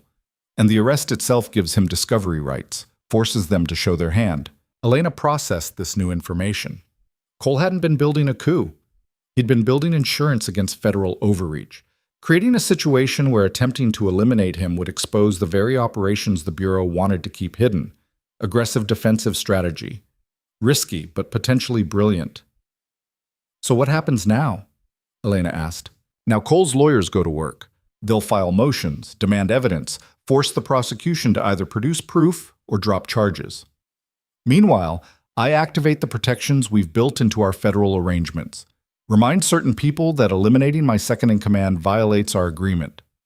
You think that'll work? I think people like Webb underestimate how much leverage I actually have. They see me as a cooperative asset, compliant and manageable. They forget I've spent 10 years documenting every interaction, every arrangement, every promise they've made. His voice hardened. If they want to play hardball, I can play too. Elena understood what he wasn't saying directly. Rourke had insurance of his own, evidence of federal corruption, illegal arrangements, all the dirty compromises that made his asset relationship function. Mutually assured destruction, the kind of leverage that kept uneasy alliances stable. What do you need from me? She asked. Send me the surveillance footage, everything you captured. I'll get it to Cole's legal team. Let them decide how to use it. That footage shows us conducting surveillance on a federal operation. That's not going to play well if this goes to trial. It also shows federal agents knew exactly where to find Cole, exactly when to raid, which suggests either they had surveillance of their own or someone told them about the meeting. Either way, it raises questions about their case. Rourke paused. Besides, if this goes to trial, we've already lost. The goal is to make trial impossible. Victor had been listening to Elena's side of the conversation. Now he spoke up. I can sanitize the footage, remove metadata, edit out anything that identifies us as the source. Make it look like anonymous surveillance that got leaked to the defense. Do it, Elena said. Then to Rourke, Victor will clean the footage and send it over. Anything else? Yeah. Watch your back. Webb's not going to be happy about Cole having video documentation of the arrest. He'll want to know where it came from, who was watching. That trail leads to you. I know. I'm sending additional security. Victor's good, but you need more coverage until this settles. Elena wanted to refuse, wanted to maintain her independence, but Rourke was right. She was exposed now, visible to people with resources and motivation to eliminate complications. Fine, but they follow Victor's protocols. I'm not working with anyone who doesn't understand operational security. Understood. Stay safe, Elena. He hung up. Victor was already working on the footage, running it through editing software that stripped identifying information and compressed the timeline to focus on relevant moments. Professional work, the kind that required expertise Elena didn't have. She made coffee while he worked, strong and black, the kind that tasted like burning but kept you functional. Dawn was coming, visible through the apartment windows as gray light bleeding into dark sky. She'd been awake for nearly 24 hours, should have been exhausted, but adrenaline and anxiety formed their own stimulant, keeping her wired and alert. Her phone buzzed. Message from archive. Saw the news about Cole's arrest. You involved? Elena typed back. Peripherally. Need ID on 3 individuals. Sending photos. She pulled frames from Victor's footage, isolated the best facial shots of the 3 men who'd met with Cole, sent them encrypted. Archive responded, 2 hours. And Elena, be careful. Webb's people are looking for you. That wasn't surprising, but it was concerning. Webb would have figured out by now that the assassination attempt had been interrupted, would have traced it back to Elena through restaurant records and Rourke's subsequent contact. Now Cole's arrest had produced unexpected video evidence, and Webb would want to know where it originated. All roads pointed to her. Footage is clean, Victor announced. Sanitized metadata, removed audio, compressed to just the relevant sequence. Looks like it came from a security camera someone hacked, not live surveillance. Send it to Rourke's encrypted drop. Don't use any server that can be traced back to us. Victor nodded, started the upload process. While it ran, he pulled up news coverage of the arrest. The official story was already taking shape. FBI sources described Cole as a mid-level organized crime figure involved in international smuggling and money laundering. The espionage charges were mentioned but not detailed, hidden behind national security classifications. Standard practice: arrest someone publicly on dramatic charges, then quietly adjust the narrative when the evidence doesn't support prosecution. Except Cole wasn't going quietly. His lawyers had already issued statements demanding immediate access to evidence, questioning the legal basis for the arrest, suggesting federal overreach and political motivation. Aggressive defense. Exactly what Rourke had described. Elena's phone rang again. Unknown number, different from Brennan's previous calls. She answered. This is getting old. Ms. Voss. Male voice, older, authoritative. My name is Marcus Webb. I think we should talk. There it was. The person behind the assassination attempt, the federal overseer who'd decided Cole was too dangerous to survive, calling her directly instead of working through intermediaries. Elena put the phone on speaker so Victor could hear. What do we have to talk about? Your involvement in a federal investigation, your surveillance of an ongoing operation, your apparent cooperation with targets of that investigation. Webb's voice stayed calm, professional. These are serious matters, Ms. Voss. They require serious conversation. I'm not involved in any federal investigation. I'm a private citizen who happened to prevent a murder. A murder that was a sanctioned operation against a legitimate national security threat. Your interference has complicated a carefully planned action. You mean your attempted assassination of an American citizen on American soil? That complication? Silence on the other end. When Webb spoke again, his voice had changed. Less professional courtesy, more naked power. You need to understand something. I've been doing this work for 30 years. I've managed assets, run operations, made decisions that kept this country safe from threats you can't imagine. And I don't need someone with a confused sense of morality interfering with work that's essential to national security. National security, that's what you call eliminating people who threaten your authority. I call it preventive action against individuals whose activities endanger federal operations and American interests. Cole was building relationships with hostile foreign services, developing infrastructure that would facilitate espionage, and worse, removing him was necessary. Then prove it. Show me the evidence that justifies assassination. I don't need to justify my decisions to you. I need you to stop interfering with ongoing operations. Elena felt anger crystallizing, the same anger that had ended her career in Vienna. Here's what I think is actually happening. Cole started building operations you couldn't control. That threatened your asset arrangement with Rourke, threatened your access to intelligence you've been using to build your career. So you decided to eliminate him before he became powerful enough to challenge federal authority. This isn't about national security. This is about control. You're wrong. Am I? Then release the evidence. Show everyone what Cole was actually doing instead of hiding behind classification. If you're right, if he's really a traitor, prove it. Webb laughed, bitter and tired. You sound like someone who still believes the system works. Someone who thinks truth and justice matter more than necessity and results. I used to be like that. Then I spent a few years in the field, saw what actually happens when good intentions meet bad actors. Learned that sometimes the only way to prevent disaster is to make choices that don't fit comfortable moral frameworks. I've made those choices. I know what they cost. That's why I'm not making them anymore. Then you're in the wrong business. Because this business requires people willing to do what's necessary, regardless of cost. Webb's voice softened slightly. I'm not a villain, Ms. Voss. I'm not someone who enjoys violence or takes pleasure in difficult decisions. I'm just someone who understands that maintaining civilization sometimes requires uncivilized actions. And I'm very good at those actions. Good enough to poison someone at a restaurant. Good enough to stage an arrest to manufacture evidence. Good enough to threaten anyone who gets in your way. Good enough to protect American interests from people who would destroy them. Yes. Elena looked at Victor, saw her own calculation reflected in his expression. Webb wasn't backing down, wasn't showing uncertainty. He believed completely in his own righteousness, his own necessity. That made him more dangerous than simple corruption. What do you want from me? Elena asked.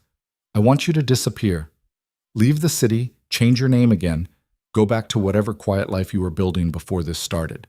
In exchange, I'll make sure Cole's prosecution proceeds without your involvement. No subpoenas, no testimony, no pressure. You walk away clean.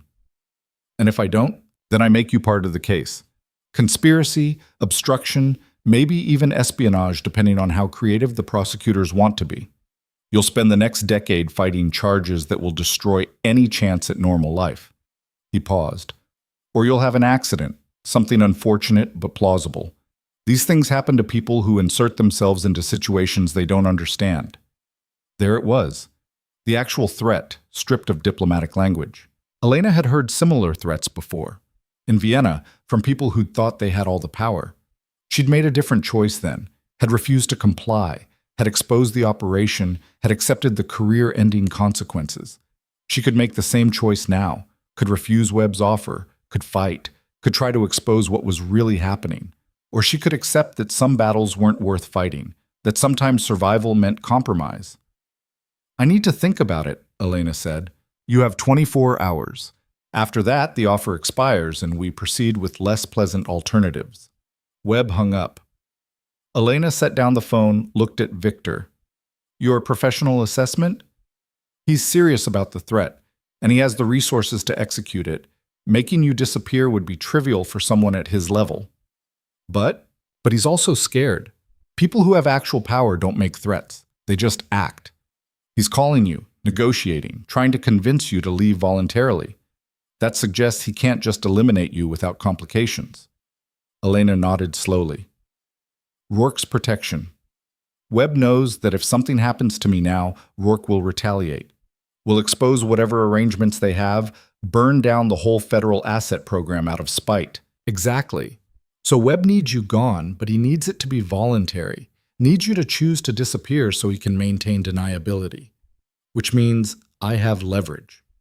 Her phone buzzed. Message from archive with identification on the 3 men from the warehouse footage. Elena opened it, read the analysis, felt the situation crystallize into clarity. All 3 men were lawyers, corporate attorneys specializing in international business law, no intelligence connections, no foreign service ties. They'd been meeting with Cole to review the legal structure of his independent operations, making sure everything was documented and defensible. Exactly what she'd suspected. The whole federal case was built on suspicion and assumption, not actual evidence. Cole's meetings looked suspicious because they were secret, but the secrecy was operational security, not criminal conspiracy. Webb had jumped to conclusions, then manufactured justification when Rourke's asset relationship became threatened. Elena forwarded the identification to Rourke. With a brief note, Cole's meeting was with lawyers, not foreign agents. Webb's case is fabricated. Use accordingly. Response came back immediately. Thank you. This changes everything. Stand by. Victor was watching her. What are you going to do about Webb's ultimatum? I'm going to make a different offer. One he can't refuse without exposing himself. She pulled up Webb's number, the one he'd called from, sent a text message. I have evidence that Cole's arrest was based on fabricated intelligence. I have documentation of your sanctioned assassination attempt. I have testimony about threats you just made, and I'm willing to make all of it public unless we reach a different arrangement. The response took 3 minutes. What arrangement? Drop the charges against Cole. End the federal investigation. Leave Rourke's organization alone. In exchange, the evidence stays private, and I disappear like you wanted. You're blackmailing a federal agent. I'm negotiating a resolution that serves everyone's interests. You get rid of me, Cole goes free, Rourke maintains his cooperation, and nobody's career gets destroyed by embarrassing revelations. Everyone wins. Longer pause this time. Elena could imagine Webb calculating, weighing options, deciding whether she was bluffing. Finally, how do I know you actually have this evidence? Elena sent him a single frame from the surveillance footage. Cole and the lawyers time-stamped, clearly showing the arrest was based on a legitimate business meeting. Then she sent a recording excerpt from their phone call, Webb's voice clearly making threats. That's a sample. I have hours more. And if something happens to me, it gets released automatically to multiple journalists and congressional oversight committees. The phone rang instead of texting. Webb's voice was cold. You're making a serious mistake. I'm correcting yours. You tried to kill someone based on incomplete intelligence, then tried to fabricate a case when the assassination failed. That's not national security work. That's covering your ass. Cole is a threat. Cole is a businessman operating legally. You decided he was a threat because he stopped being controllable. That's not the same thing. Webb was quiet. Elena could hear him breathing, could almost hear the calculations running. Even if I wanted to drop the charges, he said finally, it's not just my decision. Multiple agencies are involved, multiple jurisdictions. I can't make this disappear. But you can make the evidence disappear. Without evidence, prosecutors can't proceed. Charges get dropped for insufficient basis. Cole walks. Everyone moves on. And the surveillance footage you have? The recordings? They stay private. I'm not interested in destroying anyone's career or exposing federal operations. I just want this situation resolved without more bodies. More silence. Webb was actually considering it, weighing the damage of compliance against the damage of exposure. I need guarantees, he said finally, real guarantees that this evidence doesn't surface later. You need trust. Same thing I'm operating on with you. We both have the ability to destroy each other. That's called mutually assured destruction, and it's kept worse enemies stable for decades. You sound like Rourke. I learned from good teachers. Webb sighed, sounded genuinely tired. I'll talk to the prosecuting team. Make the evidence problems clear. It'll take a few days, but the charges will get dropped. Cole will be released pending review, which means indefinitely. And the assassination attempts? There won't be any more. Cole's not worth the exposure risk anymore. He wins this round. What about me? You disappear anyway. Different city, different name, no contact with Rourke's organization. That part isn't negotiable. Elena had expected that. Fine. I was planning to leave anyway. Smart. And Miss Voss? Webb's voice carried something that might have been respect. You would have been good at this work. Real work. Not whatever you're doing now. You have the instincts, the discipline, the willingness to make hard choices. That's rare. I had that career. It ended badly. I'm not interested in revisiting it. Fair enough. Good luck with whatever comes next. He hung up. Elena sat in the quiet apartment, dawn light now filling the windows, aware that she'd just negotiated her way out of a situation that should have killed her. Victor looked impressed. That was either brilliant or insane. Probably both, but it worked. For now, Webb could still decide you're too dangerous to leave alive. He could, but Rourke has the evidence I mentioned, with instructions to release it if something happens to me. Webb knows that. He's pragmatic enough to accept a workable solution instead of risking everything on revenge. Elena stood, stretched, felt exhaustion finally catching up with adrenaline. I need to sleep. Real sleep, not the anxious half-consciousness I've been managing. I'll maintain security. Get some rest. She found the bedroom, collapsed onto the bed fully clothed, and fell into darkness. When she woke, it was late afternoon. 14 hours of sleep, her body claiming what it needed. She felt marginally more human, though still exhausted in ways sleep couldn't fix. Her phone showed multiple messages. Rourke confirming Webb had contacted him about resolving the misunderstanding with Cole. Archive confirming payment had been received for services rendered. Victor reporting that additional security was in place and nothing unusual had occurred. And one message from an unknown number. Coffee? If you're interested in proper goodbye. She recognized the phrasing. Rourke. Elena texted back an address.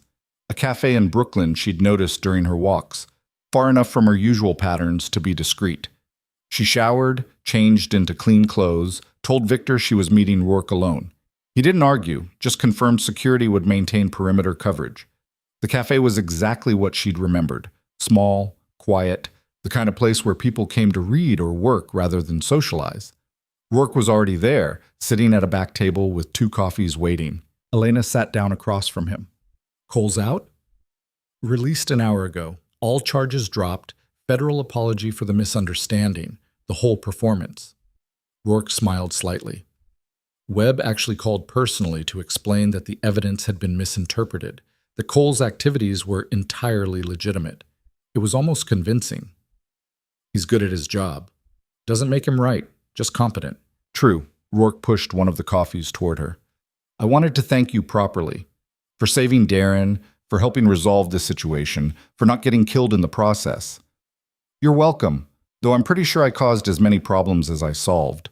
You caused the right problems.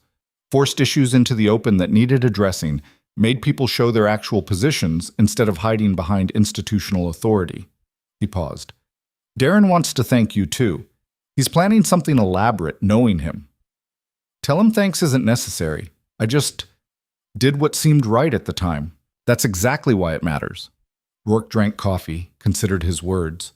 Most people in this business, my business, Webb's business, all of it, they stop thinking about right and wrong. They think about advantage and disadvantage, about winning and losing. You've stayed connected to something more fundamental. That's valuable. That's rare. Elena wasn't sure what to say to that. She'd made choices based on instinct and personal ethics, not strategic calculation. Hadn't even been sure they were the right choices until events forced clarity. What will you do now? Rourke asked. What Webb demanded. Disappear, start over somewhere else. Try again at building something quiet. You don't have to. I meant what I said about protection and resources. You could stay, work with us, use your skills for something more than serving dinner. I appreciate the offer, but I've tried the power and purpose thing. It doesn't end well for me. Rourke nodded, accepting. Then let me help you disappear properly. New identity, complete background, enough money to establish yourself somewhere far from here. Considerate payment for services rendered. That's too much. It's exactly right. You saved my operation, possibly saved my life. The least I can do is help you build the life you actually want.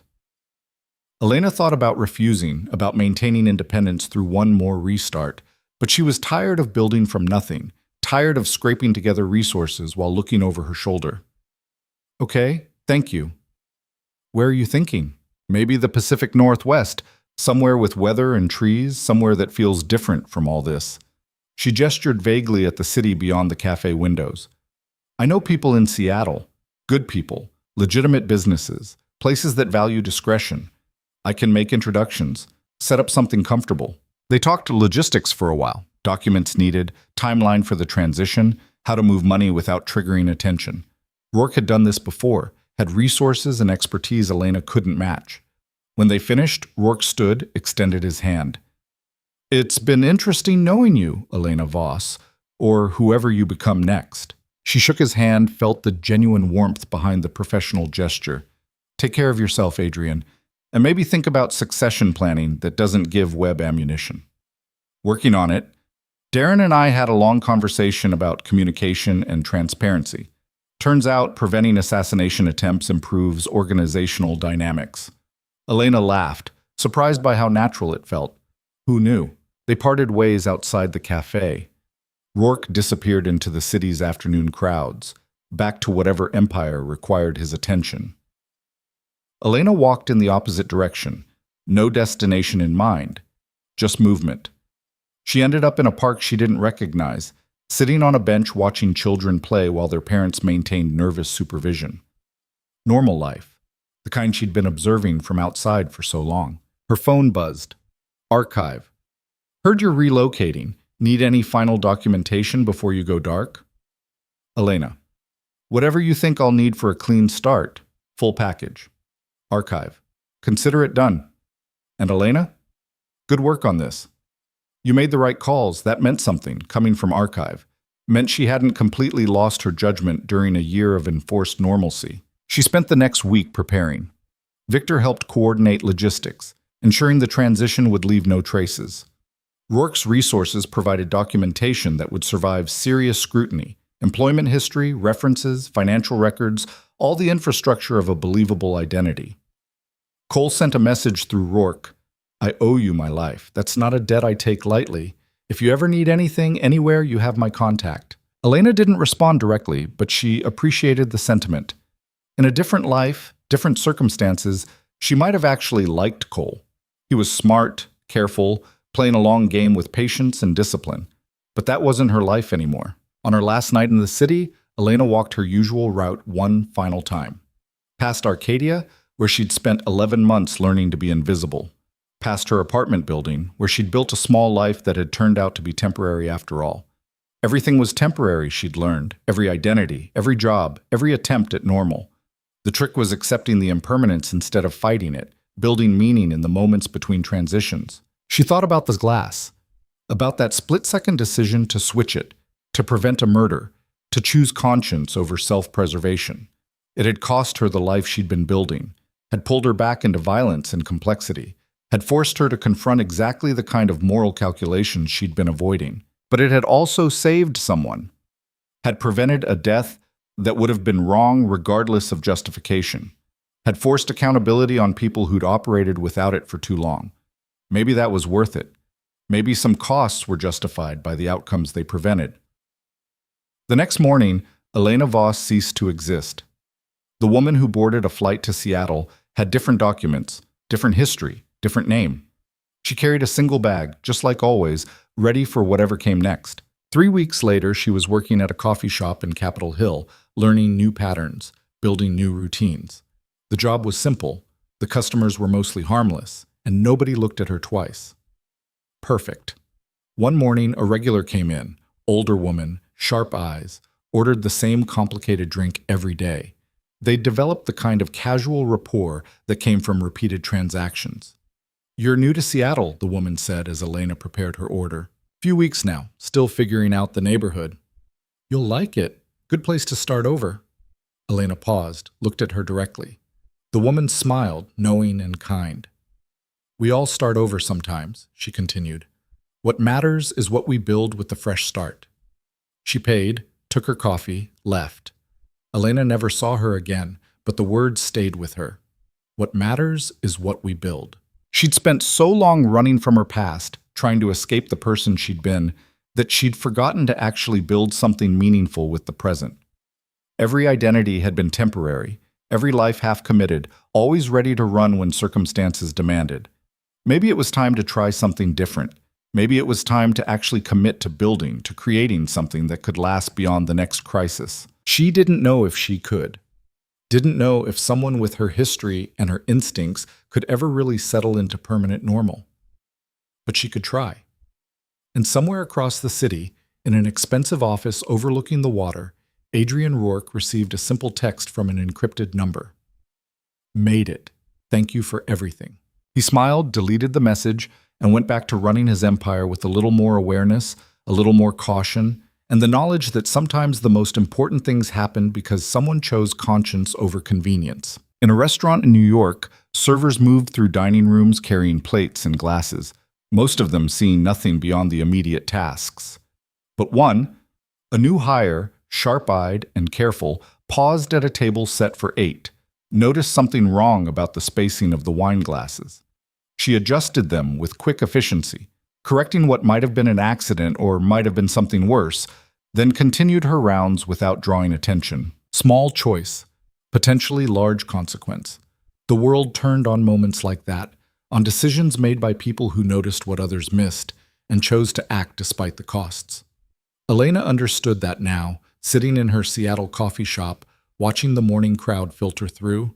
She'd made her choice, had paid her costs, had earned her fresh start. What came next was up to her. And for the first time in longer than she could remember, that possibility didn't feel like a burden. It felt like freedom.